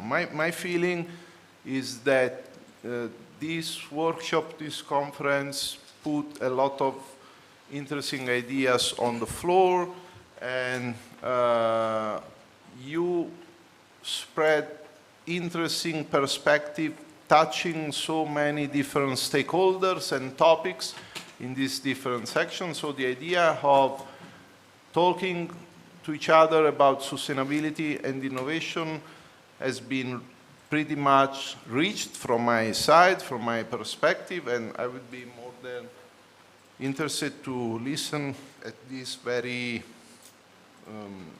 let's call this like an abstract of the different session. I guess we can start with the order of the session, so I would leave the floor to Professor Garzoni to introduce and recap the first 2 sessions of this conference. Thanks, Angelo. Thanks, Professor Russo, for this introduction. The first session was very inspiring because probably what is totally new in this perspective for the Oxford Dialogue Association is to be cross-cultural and at the same time cross-discipline, so with a lot of influences from different fields. So during the first one, we had the opportunity to touch different feelings according probably the first one that was the paper presented by Professor Galen Amstutz from the Institute of Buddhist Studies at Berkeley, to think about the perspective of sustainability according to the ethical perspective and probably the idea that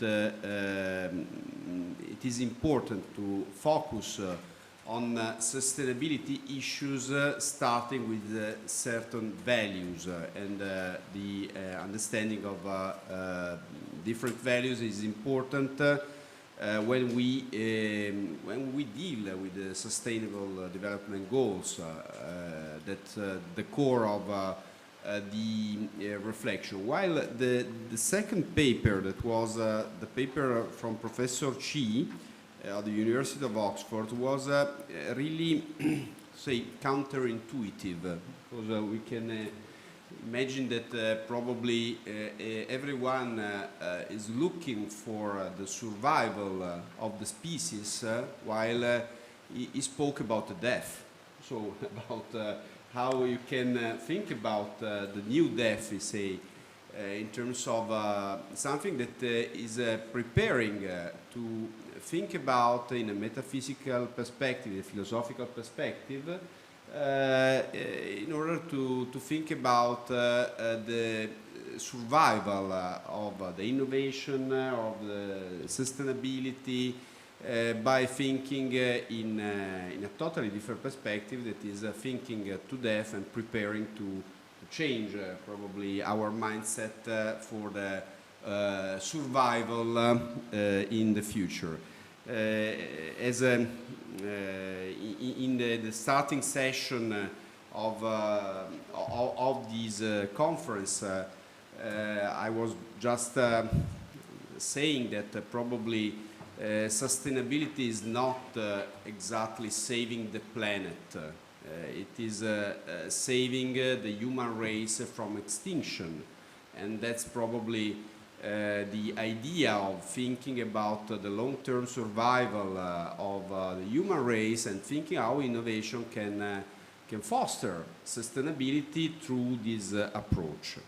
The third paper was from Professor Davasuren and Dr. Solomon. It was presented by Dr. Solomon on the Mongolian National University. Was a study on ethics and etiquettes of business relationship in Mongolia. It was focused on a totally different perspective that was not exactly linked to sustainability and innovation, but to thinking why it is important to understand cross-cultural differences, and in particular which are the way by which you can understand a culture in order to think about the overall long-term perspective. I take the opportunity for summarizing also the second session, in which I had the opportunity to present our case, the Loom case, as an ideal, we can say, example, also a concrete example of inter-industry and university cooperation.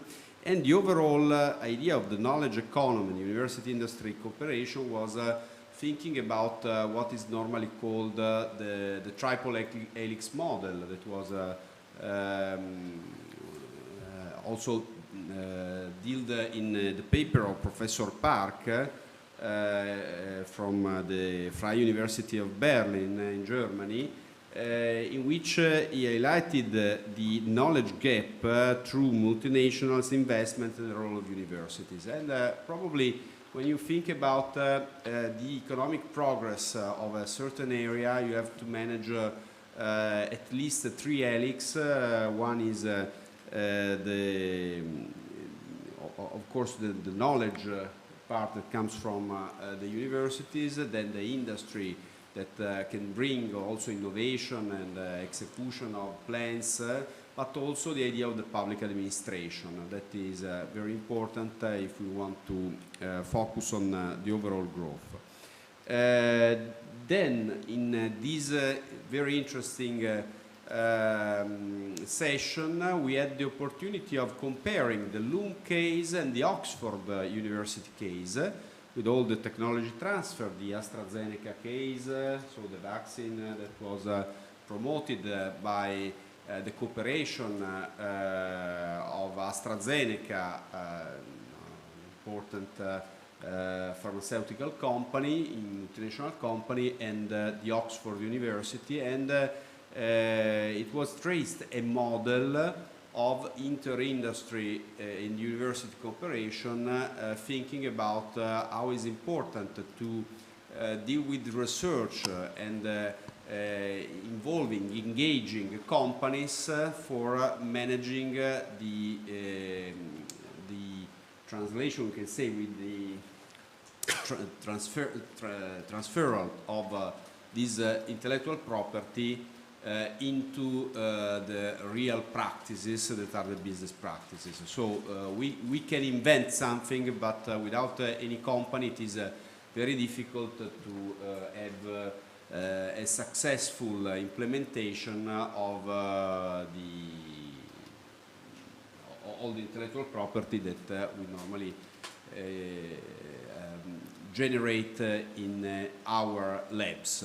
So that's the core of what we had done in the morning, yesterday in the morning. Okay, thanks a lot, Antonello, and now it is my pleasure to leave the floor to Dr. Key. I hope the pronunciation was fine of your last name. So please. Right, yes, the third section was about human grouping in the form of localization and regionalism and globalization, and how those three tendencies of human groupings have been interacting with one another. One problem I found as a chairperson of the discussion was the difficulties in finding common core kind of thread in terms of a thematic discussion, because the three papers were dealing with three very widely dispersed phenomenon with a different focus on different, with different concerns. For example, the one by Professor Jose Tabata from the Philippines was looking at the medical aspect, whereas Professor Neves from Portugal was looking at some kind of a noetic process of regionalism, what he called knowledge region. And these difficulties in finding core commonality was actually almost like a it happened again in the very substance of the presentation made by Professor Saida, who talked about RCEP, the Regional Comprehensive Economic Partnership Agreement in the area of Asia and Oceania. She looked at the RCEP as nature, issues, and challenges, and found a very interesting thing.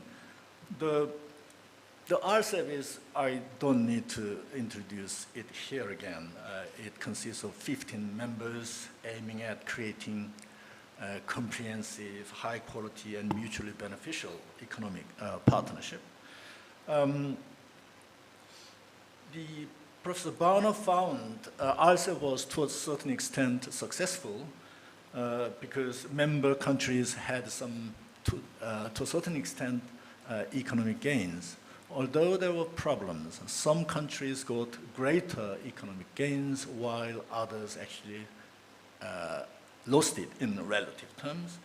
But overall, the economic gains made so far for the member countries acted as a major unifying force.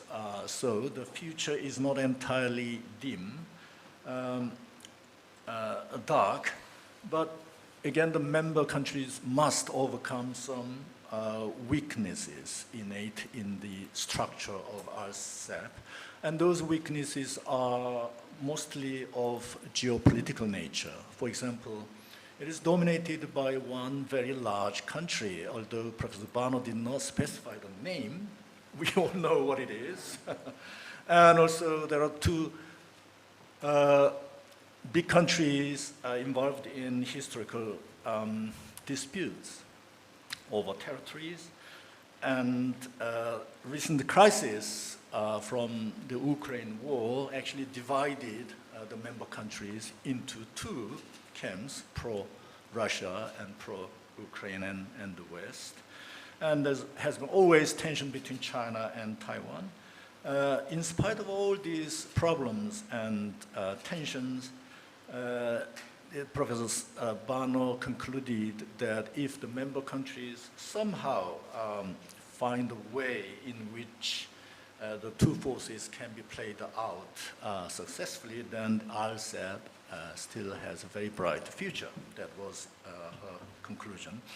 And we moved on to the second paper, Professor Neves' paper, who talked about knowledge regions, globalization, and social innovation towards a comprehensive approach to innovation. And Professor Neves actually chose this topic because he noticed the ambiguity in the conception of innovation. And there are two conflicting kind of competing schools in relation to innovation. One is the traditional Schumpeterian view of innovation, which is technologically oriented. The other one is social innovation, often seen as an instrument to deal with negative effects created by measures when you take the former Schumpeterian innovation.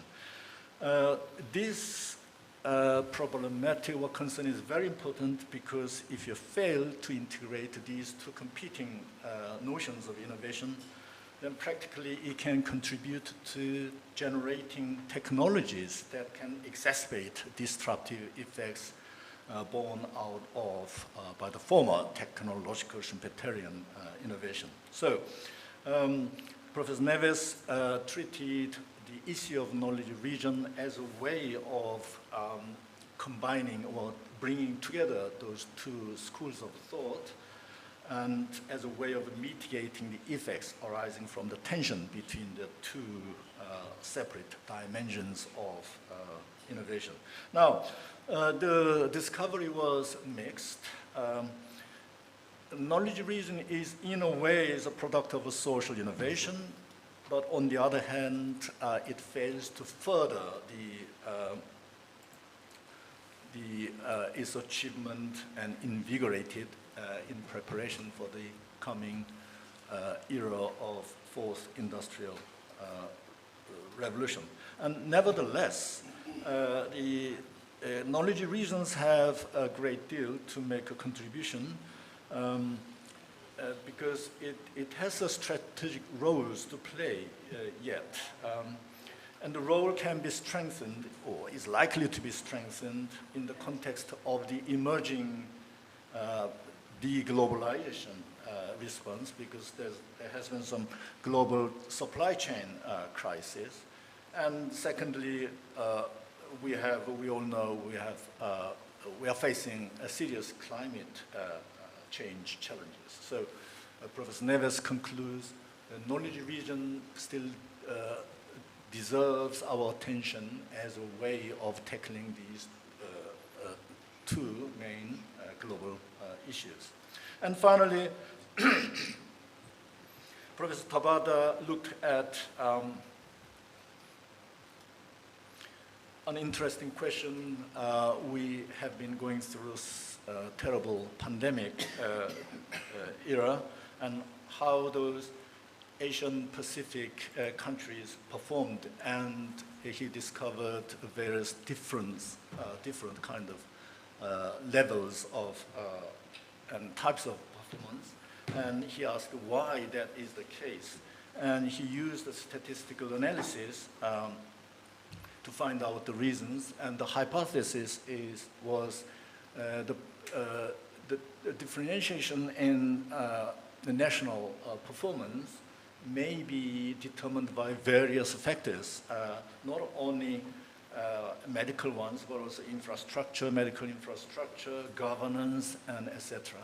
And after going through statistical analysis, the finding was vaccination was the most important actor or factor, followed by the availability of highly trained medical personnel and medical facilities.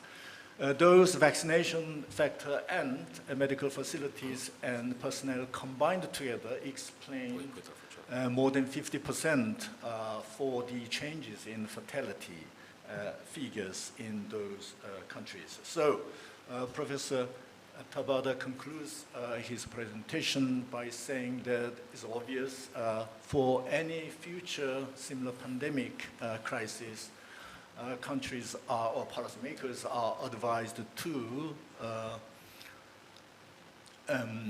have high quality trained medical personnel and ready availability of vaccination. Now, as I said, we had a little bit of difficulties in bringing together all those three topics into one focus, but it was perhaps inevitable by the nature of the different topics we were looking at.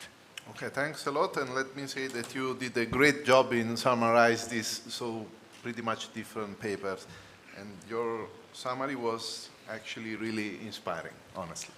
Now let's go ahead and let me leave the floor to my friend and colleague, Professor Filippo Vitolla, for a short summary of session 4. Thank you, Angelo.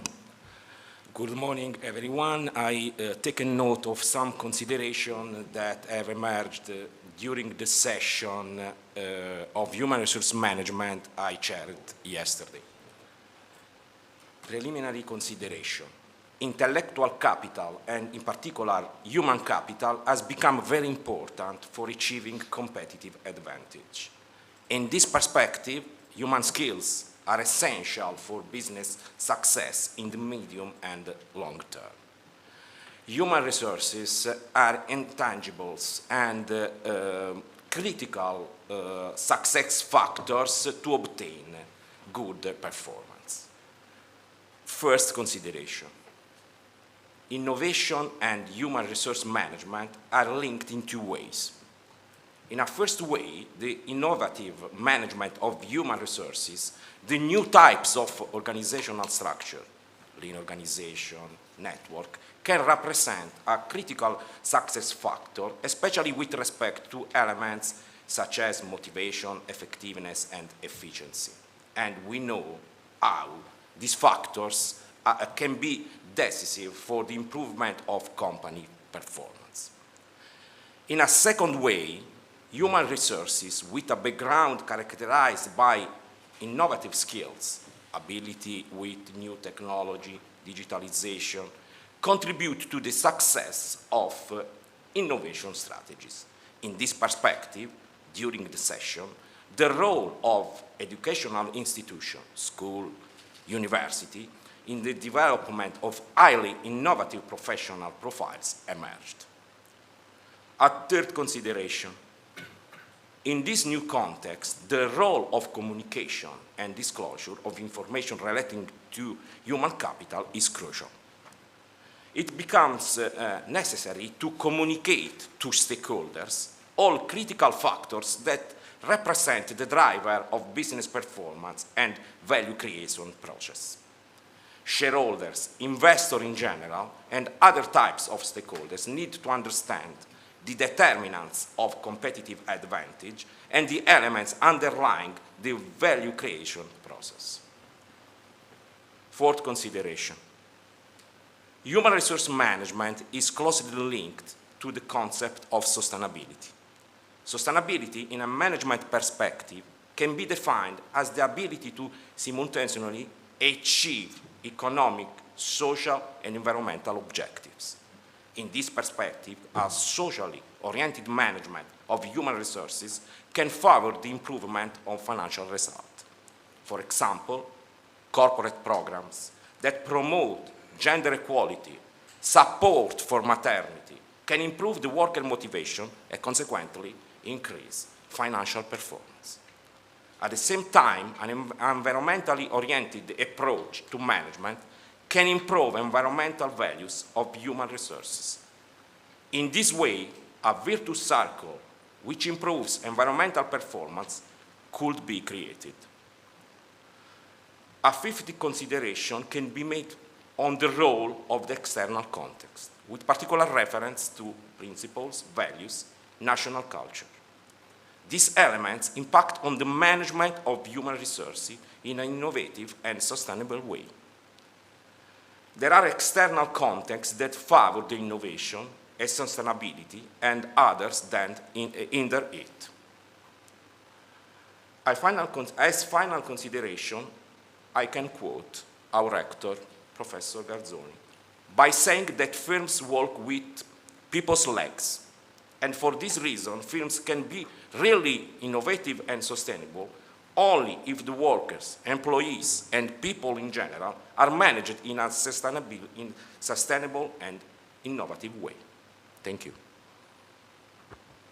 Thanks a lot, Filippo, as well. Now let's leave the floor to Professor Candida Bussoli for session number 5. Yes. Please, Candida.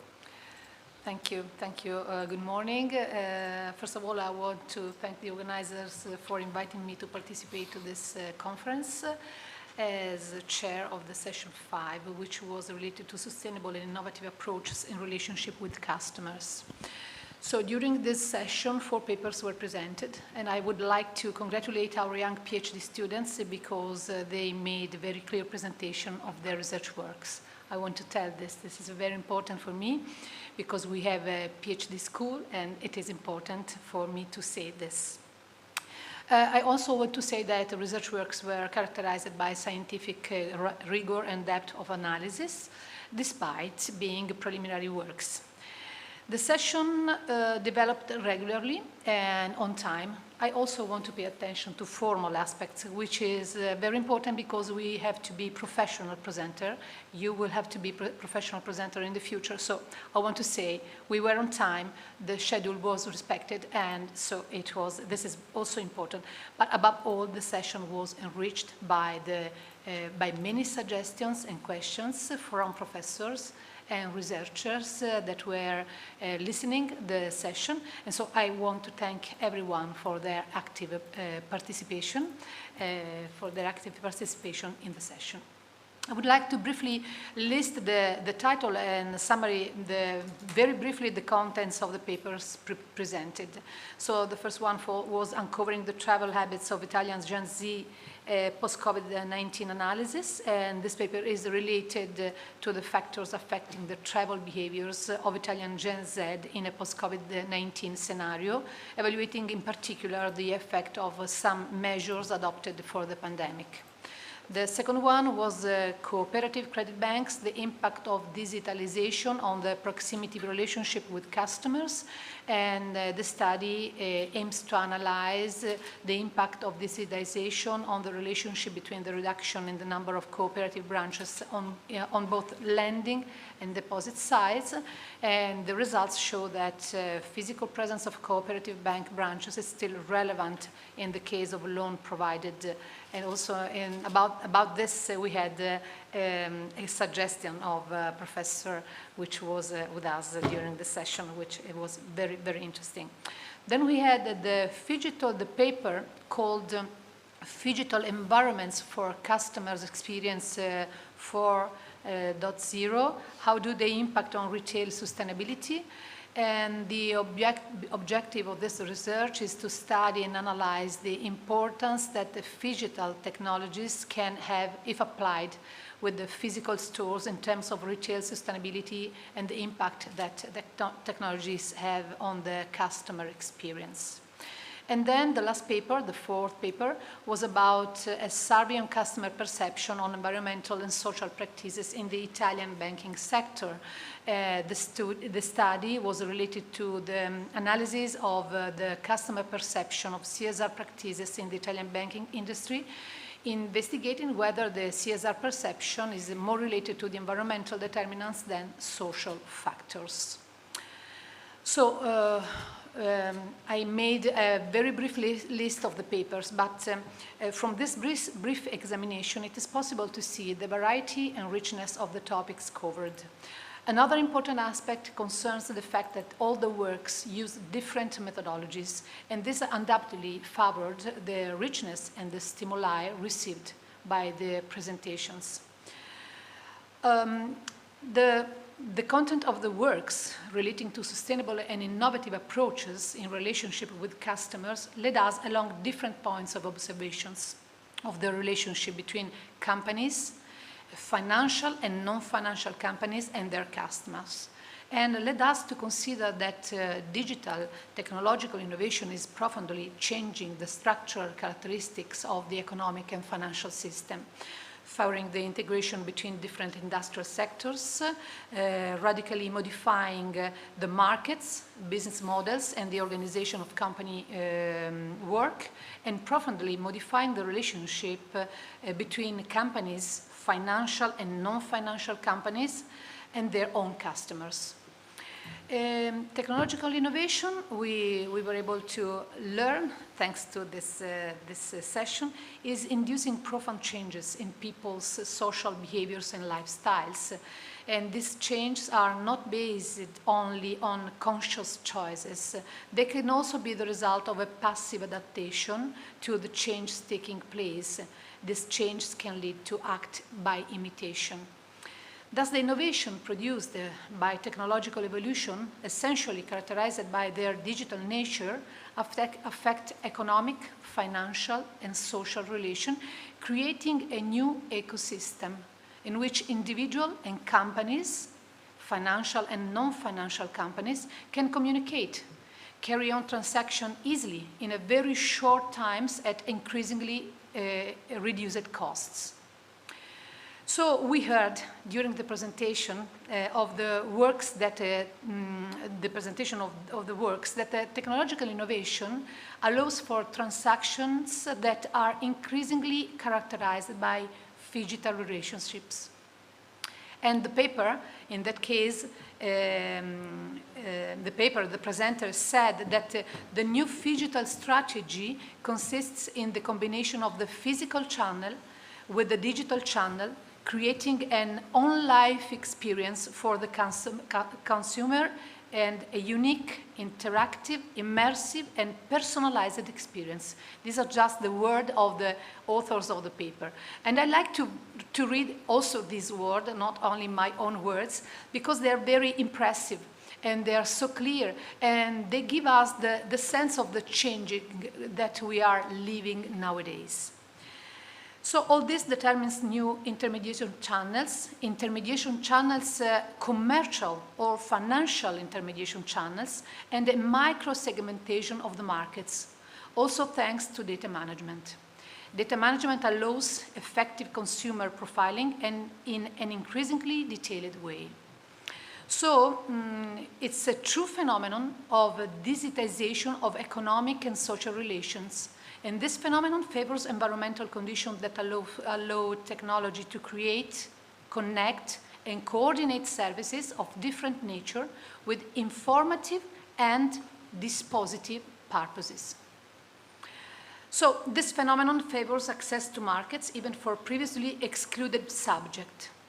This phenomenon, I want to repeat these words, this phenomenon favors access to market even for previously excluded subjects, thus favoring conditions of greater economic, financial, and social inclusion. Well, I would like to say many other things. I wrote lots of notes, but I want to stop here. This is the point, according to me. The point is that digitalization is changing our life in a conscious or unconscious way, and we are impacted by this technology. And we have to be careful about what is happening to us, to our lives. We have to manage what is happening today. And the key word, according to me, is related to social sustainability. And the key word of social sustainability, according to me, is inclusion, which can be commercial inclusion, a financial inclusion, an economic inclusion, and all these led us to a social inclusion, which is absolutely very, very important. Thank you very much. Thanks a lot, Candida, also for your very interesting summary of the session. Now let's jump to the last session, number 7. I leave the floor to Professor Michele Lubino for his short summary. Okay, thank you, Angelo, for the floor and invitation. My speech will be short. I will try to underline some important issues that emerged during my session today morning by bringing to your attention some critical topics related to the theme of sustainability and future research. The concept of sustainability has been explored under different perspectives within this conference and also in this morning. In my session, the first paper analyzed sustainability under the the sustainable finance perspective. And the authors highlight that investors are increasingly interested in investing in green bonds. And in particular, the analysis confirms that the existence of investor willingness to accept lower interests for green bonds compared to a conventional security. So this confirms the existence of a green premium. The second paper focuses on the attention on the topic of the determinants of disclosure in particular sectors such as that of the airport industry, highlighting some important environmental implication as well as implication for policymakers and regulators. Instead, the third paper found that some specific banks' characteristics are important, are fundamental to predict banks' performance in controversies concern. Finally, the last work underlines the positive role played by the gender diversity, the female presence in the equity crowdfunding campaigns pattern success. All the paper, in my opinion, have tried to fill some specific gap present in the literature. Consequently, one of the purposes of this conference, I think it has been achieved. Also, in my session, my session stimulated the deepening of some specific aspects, which in many cases will constitute the basis for future research, I think. That said, I want to draw your attention to two main specific aspects. The first concerns the ESG ratings. The growing importance of sustainability issues has led to the development of numerous institutions and organizations that publish ESG metrics and ratings that summarize companies' level of sustainability. And many papers base their analysis on ESG factors. Also, the mainly paper of my session founded a relationship between this aspect, ESG score overall or particular items. The most widely used and recognized ratings in the scientific community are the Bloomberg ESG score and the Refinitiv ESG score, but there are others, many scores such as the Financial Times Stock Exchange Russell ratings, Sustainalytics ESG ratings, Standard & Poor's. What's the problem? This rating uses different methodologies in scales, survey to assess company sustainability. And consequently, the existence of divergence between the ESG scores, ESG ratings create confusion and problems. A first problem concerns the sustainable finance, I think, because investors typically incorporate ESG factors into their financial investment decision. And because this data can help investors to build a more and a broader and more comprehensive picture of the company's sustainability.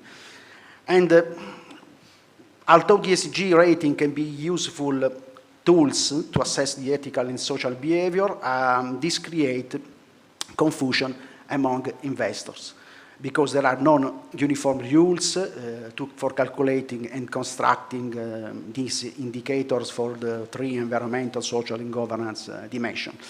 This represents the first, in my opinion, the first aspect on which future research should invest.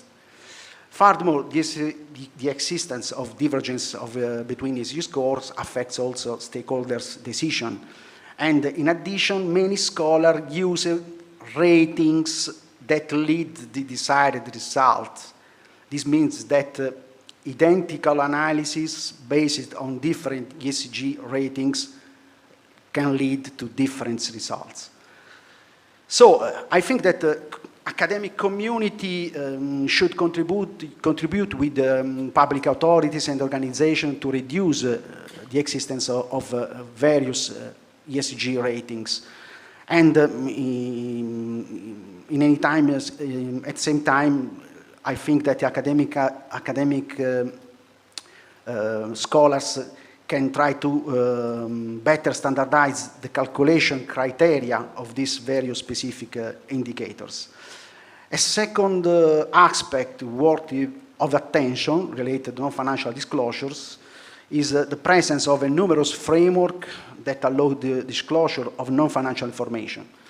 Considering the evolution of corporate reporting, we have three mainly tools by which firms can be disclosed non-financial information: the sustainability report, integrated report, and finally, last but not least, the financial statement introduced by the transposition of the European directive in our states.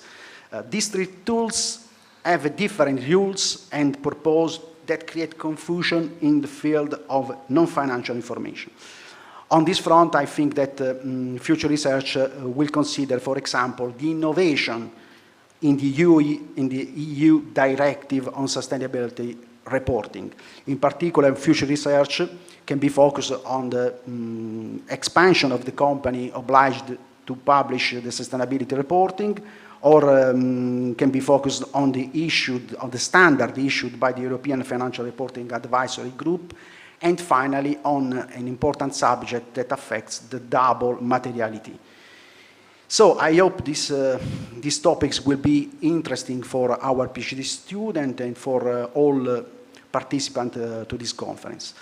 Let me thank also all the PhD students that present a good paper in this morning. Thank you for your attention. Thanks a lot to Professor Michele Rubino as well. Now let's use these few minutes to recap. And as I said before, my job now is to try to put on the floor some new ideas and what I listened this morning from the extremely effective summaries of the different sessions, and from the reading, the quick reading that I've done of the papers presented to the conference. Let's start from these points just to try to respond to the, let's say, title of this session, where to go from here. Here, as I said, I would really try to share with you my feelings, my ideas, and let me say the first message is that listening at our chairs was really an occasion, a chance for me to set so many commonalities between my ideas about sustainability and innovation and what I listened from the chairs, and therefore from the papers that have been presented. So let's try to start from the title of this workshop, of this conference. As you can see from my first 2 points here, that I would try to split the title of this conference into main parts. The first one is sustainability and innovation, of course, and the title was Emerging Trends in Sustainability and Innovation.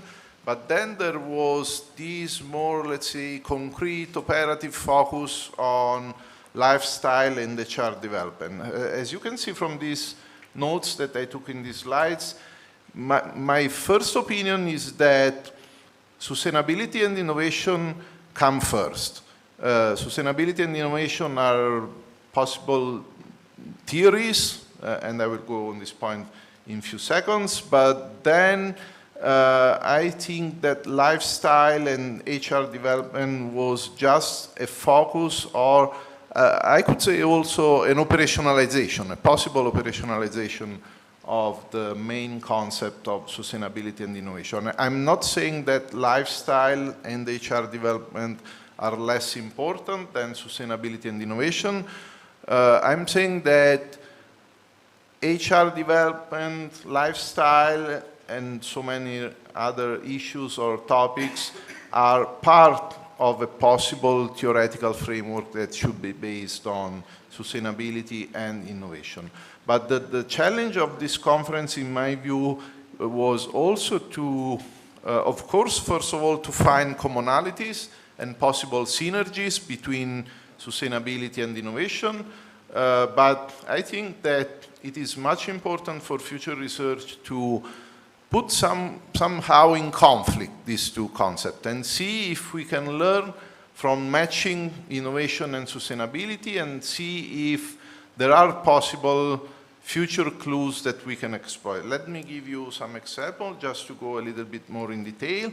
As you can see from the second part of this slide, I think that innovation theory has much more a consolidated history. Innovation theory is pretty much consolidated in our knowledge, in particular in the field of management, and so we know a lot about innovation. And I was extremely impressed and fascinated by the few words that we learned, we listened, and I would say we learned from the summary by Dr. Key, and therefore by the papers that were presented in this session. We know from Schumpeter what is innovation, but now there is a much more interesting focus that we should go. And the words that he used about the problem of integrating the technological and social aspect of innovation, I think that's really the direction that, for those of you who are interested in innovation theory, that's the way to go. Technological innovation is not enough anymore. We should put much more focus on social innovation. The two concepts, of course, or if you like, the two frameworks of this theory go hand by hand. And also, Candida BUSSOLI, in her few summary, she put lots of effort and focus on this idea of social innovation or social sustainability, that in her words means inclusions. But I would say that is really the direction that we should consider to enlarge, to put much more ideas on the floor of innovation theory. But the message here is we know a lot about innovation, so let's try to put much more attention on sustainability as an emerging trend. And the last, let's say, more or less 20 years are, I would say, a lesson for researchers and practitioners on how to focus on sustainability. Personally speaking, I teach and do research on sustainability since, yes, more or less 20 years. My fear and my concern is that the whole world, and I'm talking to, let's say, politicians, institutions, are putting a new attention on sustainability only in the very recent few years. And with few years, I mean no more than 10 years. Maybe Greta, that we all know was the more impressive and effective message that the world catched. But now the rule of institutions, academic institutions, is to put new life, new ideas on the floor to create the link between sustainability and innovation. I really tried to put some possible research questions on the floor for our PhD students, but also for us as researchers in any field. My first concern, and actually it's not really mine, there is a very nice special issues on business and society of a couple of years ago that put the attention on this idea. My first research question would be, is sustainability really a theory? This is something that we should consider. Sometimes sustainability is considered much more as a, let's say, by a practitioner perspective, but I think that sustainability should be considered, but this is my personal view, has a possible theoretical framework, but we need to put much more effort to understand what is really sustainability by a theoretical point of view. So the help would come from finding the second possible research question would be what is the theory that best fits with sustainability.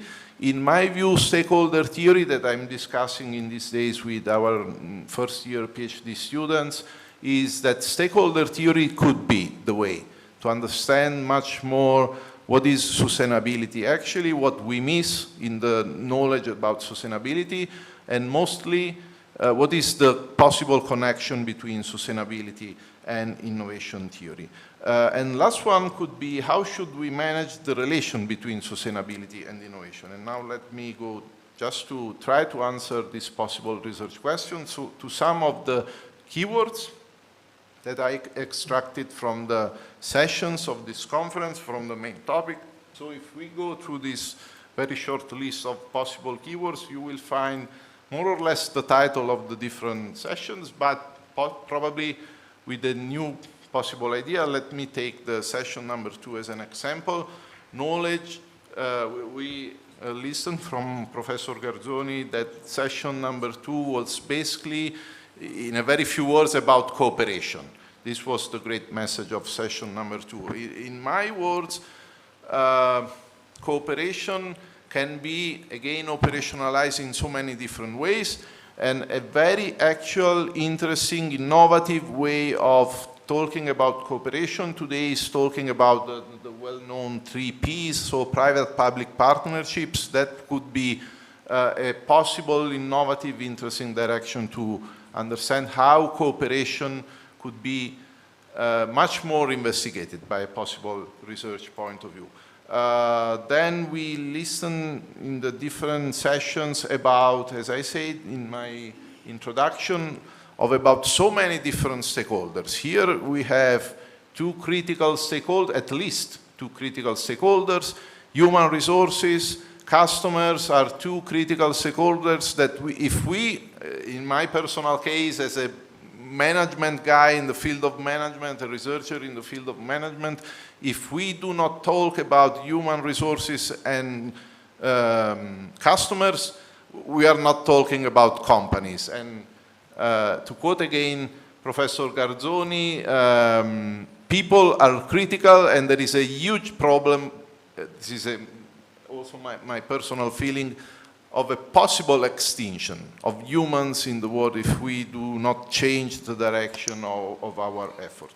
Then I could talk honestly a lot for hours about the last session, sustainable finance and non-financial disclosure, but we listen in a very effective way from Michele Rubino that there is a huge need, and as far as I know, this is what the European Union at least is doing, to be innovative also in the field of management and accounting, and all the possible standard setters. We have too many standard setters, we have too many different KPIs to measure performance.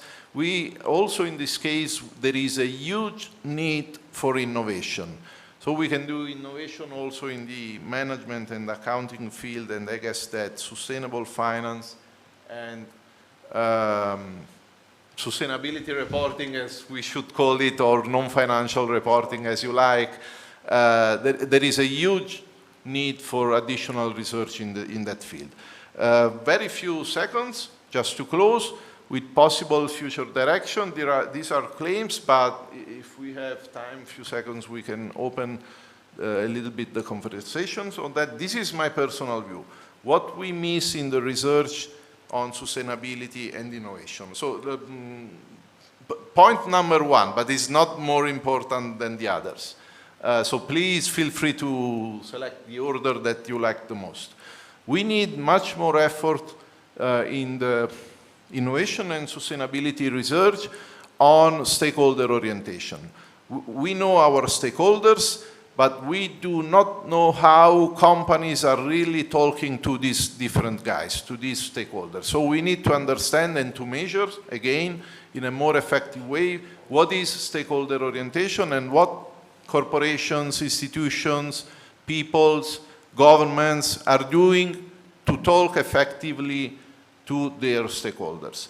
Second, and I'd love to hear from Candida, BUSSOLI, that in that session there was a pretty much focus on the S of ESG, so social. Here the conflict, let's say conflict in sustainability is historically between environmental and social aspect. I think that there is today a huge focus on the E, on the environment, but we talk not too much about the S of social aspects. And this is, if you listen at the communications that are going on, at least from 2 years, at the European level in these days, there is a huge amount of fundings on the E of environment, but no one talk enough, or let's say at a zero level, about the social aspect of sustainability. This conference was a great example on how to shift the attention. I didn't hear anything about the environment, something maybe about green bonds and sustainable finance, but that's all. And I'm very, very delighted that the focus was pretty much on people, connections between people, inclusions, were not about the social aspect. Then the last message is, in my view, sustainability, that's a very stupid equation that I put on the slide. So sustainability is equal to innovation. So talking about sustainability without talking about innovation means that we didn't understand anything about sustainability.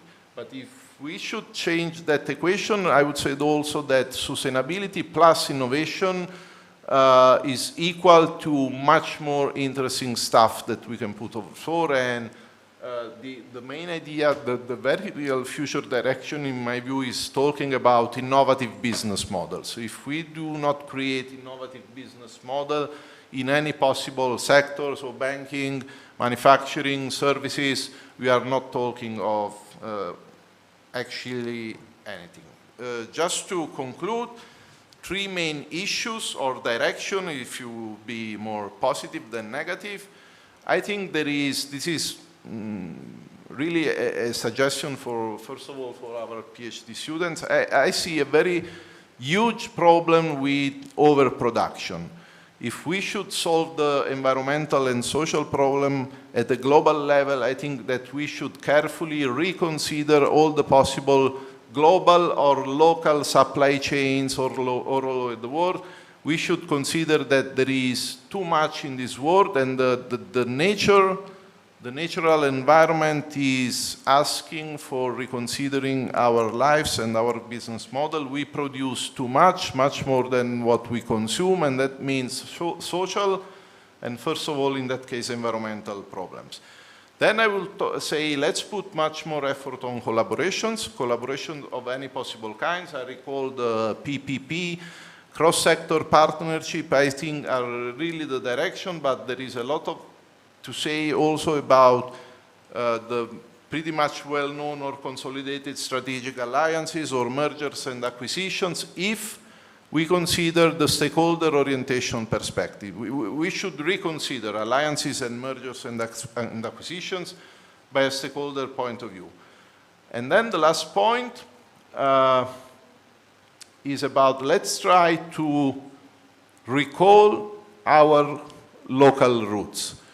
So the idea of having, let's say, a session and papers about the Oxford University example or best practice or business case, one paper about Loom University as, again, a business case, I think is a very interesting way of put to ourselves some questions of like who we are, where do we come from, and do we need to go back to the future, just to cite a very popular movie, and to understand if our roots can teach again to us so many new suggestions and ideas to produce new knowledge.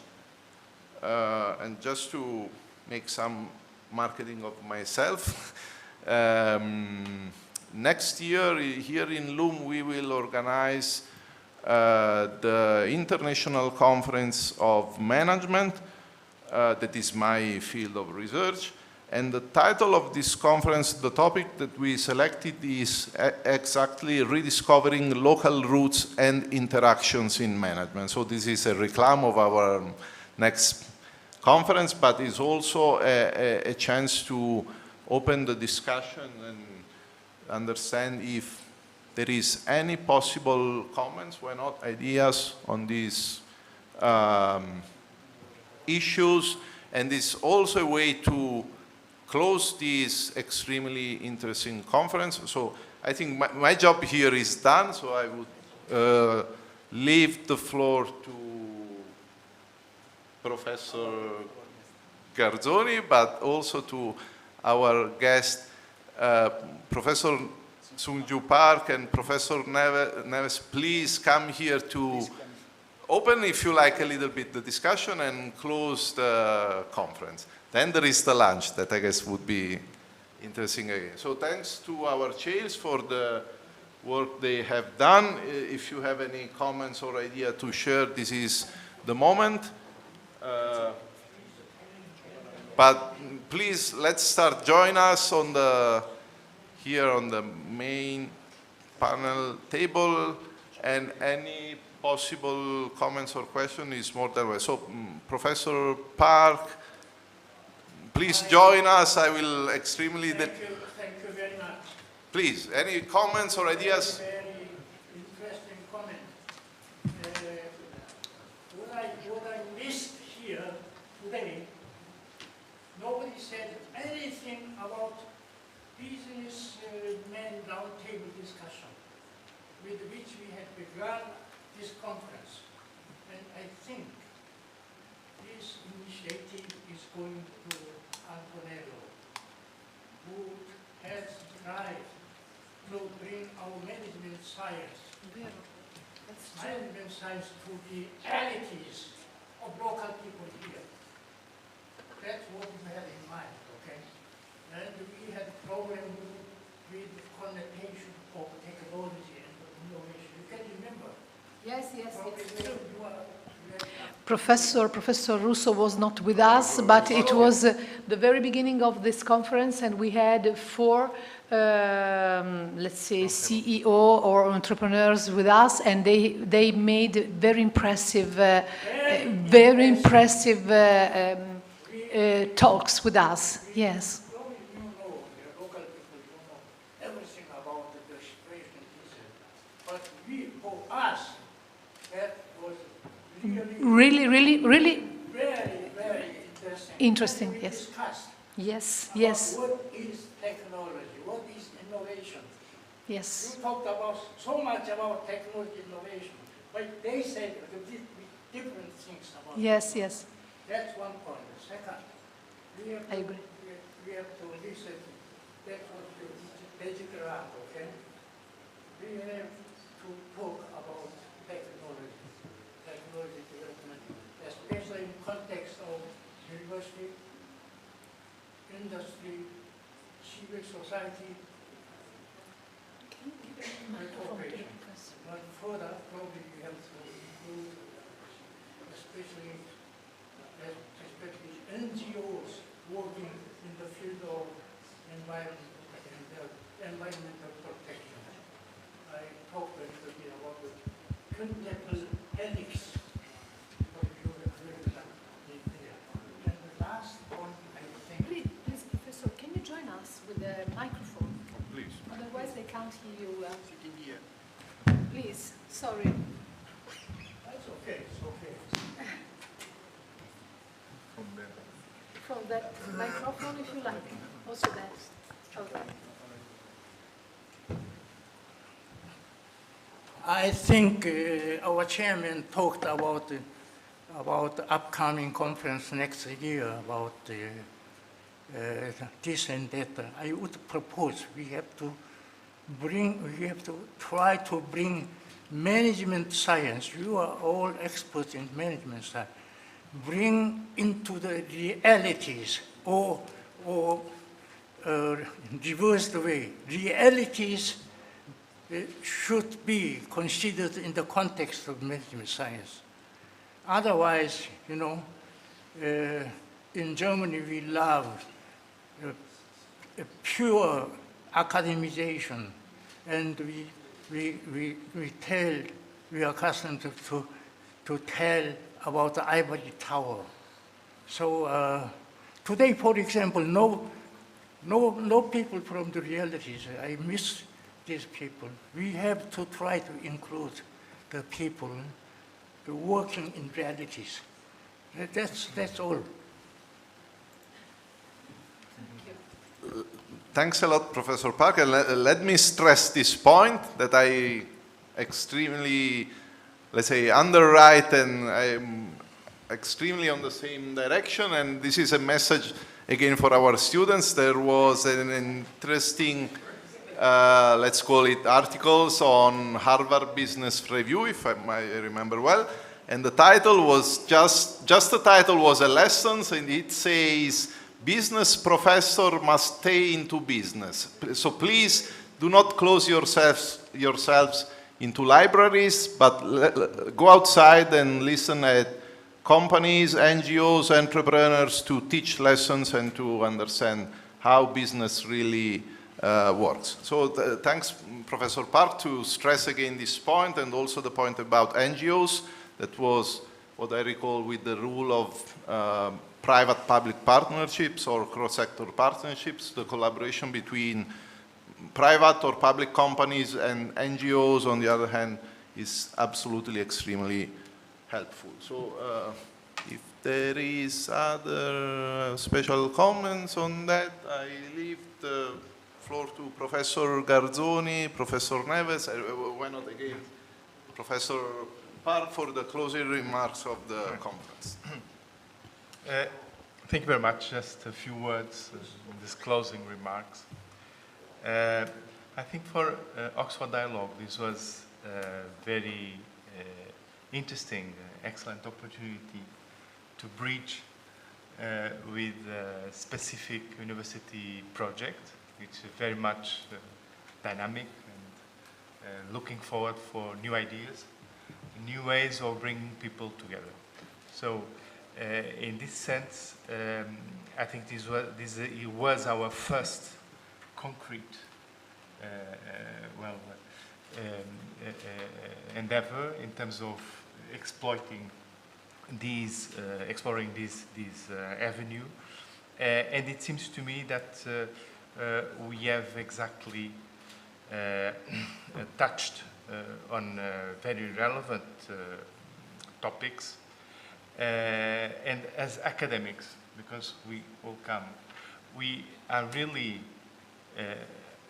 also engaging in a reflection process about the role of the university. It's no longer, cannot be merely the transmission of knowledge. The university has important functions in terms of the tacit knowledge, the know-how. That's where entrepreneurs and people on the ground are so important to the knowledge process, but also about how to be. This has to do with the ethicals, because many of the things we have been discussing, they imply choices, choices of technology. These choices has to be, of course, guided by values, by concerns about the social impact. So we have also to talk about the political economy of all this process.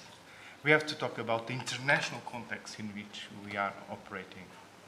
These are the constraints, the factors that make us. And finally, the very important function of the university to promote this idea, how to relate to different culture, how to relate to a multi-actor network.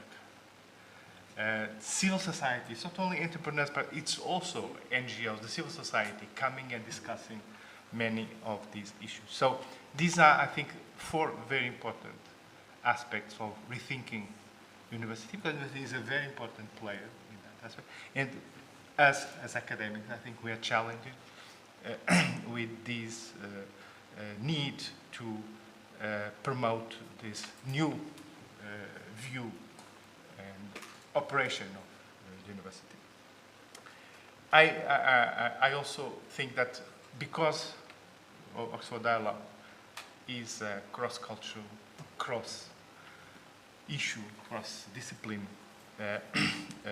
experience, it seems to me that this is clearly the challenge and where we can match and perhaps move forward in terms of our future projects. Interculturality is, of course, a key, very important issue. Professor Park has been working on that for many years. We have to really explore that more in depth. And also, I think it was our first session, the questions of the philosophical concerns, the values, the human rights dimensions, because this is clearly the idea that the system has to serve human beings, has to solve their problems, their dilemmas, in order so that humanity can be sustainable, can still survive in this planet. So I just to conclude that we can clearly now think within this context what we can do in the future. Oxford Dialogue and Loom, the way in which we can open our different initiatives to specific researchers, teachers. We'll be running bi-monthly seminars. So professors from Loom are, of course, welcome to participate in those seminars. We can also, or the members individually, or also take part in some of your initiatives. And I think together we can perhaps promote some of these ideas we've been discussing today. As it was said, social innovation is so important. That's probably a key area where we could do some more. Because this discussion has been going on at least from the 70s. And we have been running into the same problems. The social dimension, the environmental dimension, economic. So it's really challenging that economic growth is the solution for every problem. It's not. Economic growth is just a condition, but it has to be moderated by social concerns, impact on society, by equity, and also by environmental sustainability. What contribution can we give together to this challenge? It's not only about the thinking, it's how to turn these in policy making, because policy making change is always very slow. So we have also to understand what are obstacles for policy adoption. And I must say that in the European Union, we have a problem in terms of implementation of policies. And more than that, in assessing the implementation, what are the real effects on the ground for people? So probably these are areas where we can build something together. Thank you.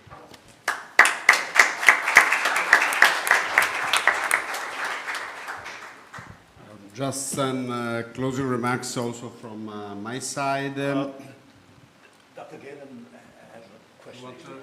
Yeah. Oh, sorry. I'm probably the person most outside. Well, that's that word.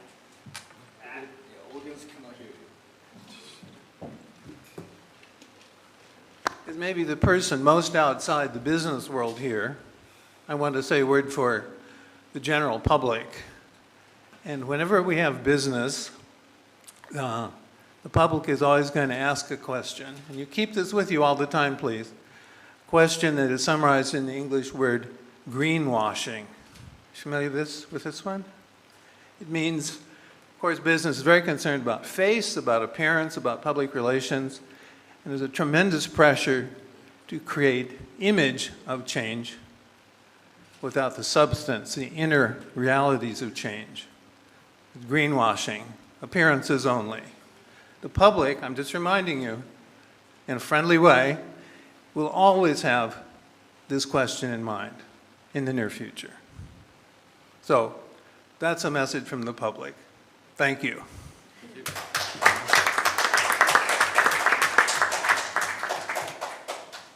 Okay, so just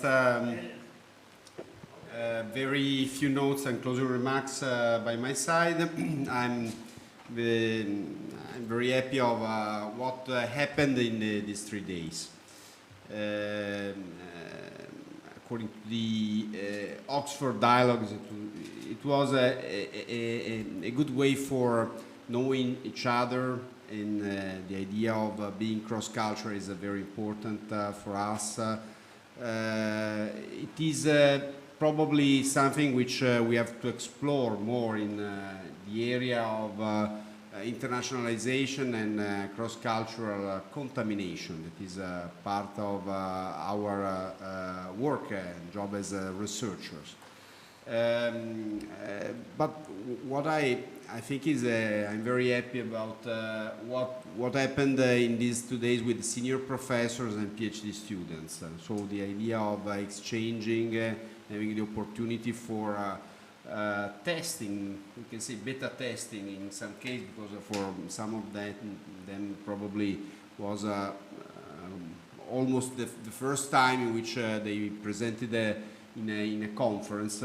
And it is the way by which we can explore the contamination with other people coming from different countries, different fields, in order to have and explore the way by which we can improve ourselves as researchers. So I'm very happy of all, we can say, the ambience, the idea of thinking and staying at the same level as researchers. This is what important is really a good point in the end for thinking that we are on the good track for our students to be professors, to be researchers, and to start in a very active way.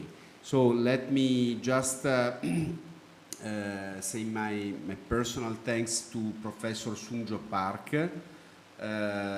from the Freie University of Berlin that was the promoter of this association, and at the same time to think about in a very innovative way. So the idea of calling, for example, a dialogue and not academic association is improving the idea of a dialogue that is cross countries and cross fields. And this is a very interesting thing. It is not a conference, it's not an association typical of the field, but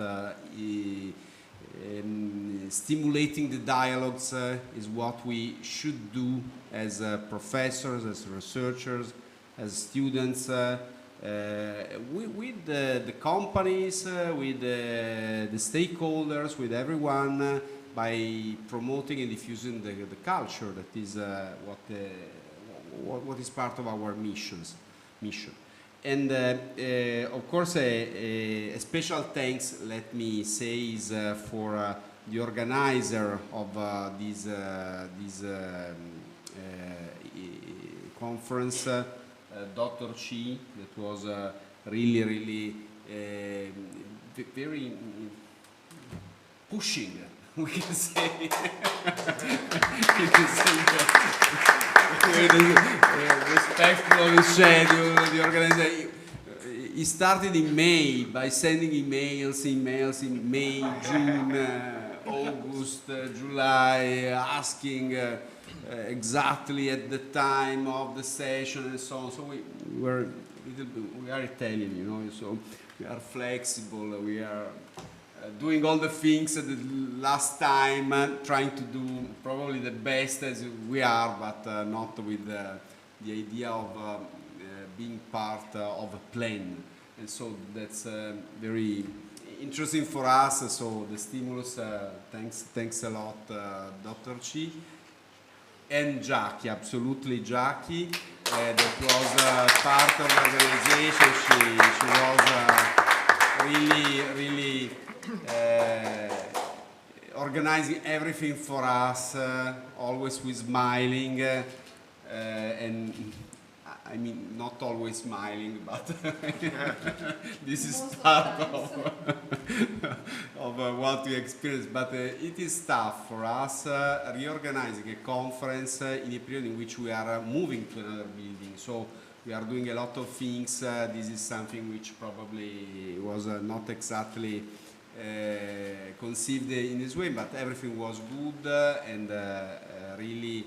A big thank to Jackie and also to Filippo Vitolla, that was part of the organization committee of this program.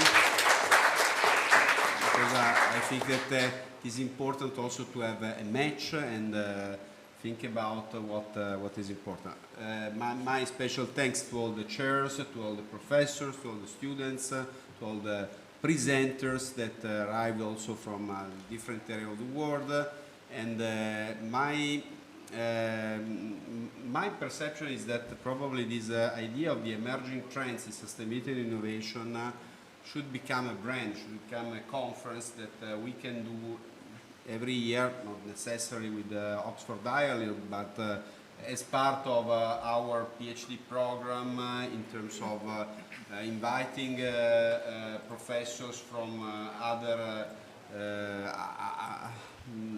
countries, focusing on this idea of staying at the same level and improving our even PhD students' performance that, as Professor Bussoli said, in terms of presenting, clarifying the idea, clarifying the research topics, that is part of what we should by experiential learning, that is part of the PhD program. So my intention, if the PhD director, Professor Russo, will consider this as an opportunity to think about a recurring moment for not only the PhD students, but for LUM to think about sustainability and innovation as the core of 2 days in which we can invite speakers from different parts of the world and have a session that is probably focused on this way. So thanks a lot to everyone for this, and I don't know exactly, probably there is the last lunch at Bari Alto, so we are very lucky because it's not raining right now, but anyhow we can close, and there's a group photo of everyone. Ce la facciamo, Jackie? Okay, una group photo here for celebrating all the people. We can stay probably with this stage here and with everyone on this side. Okay? Thank you.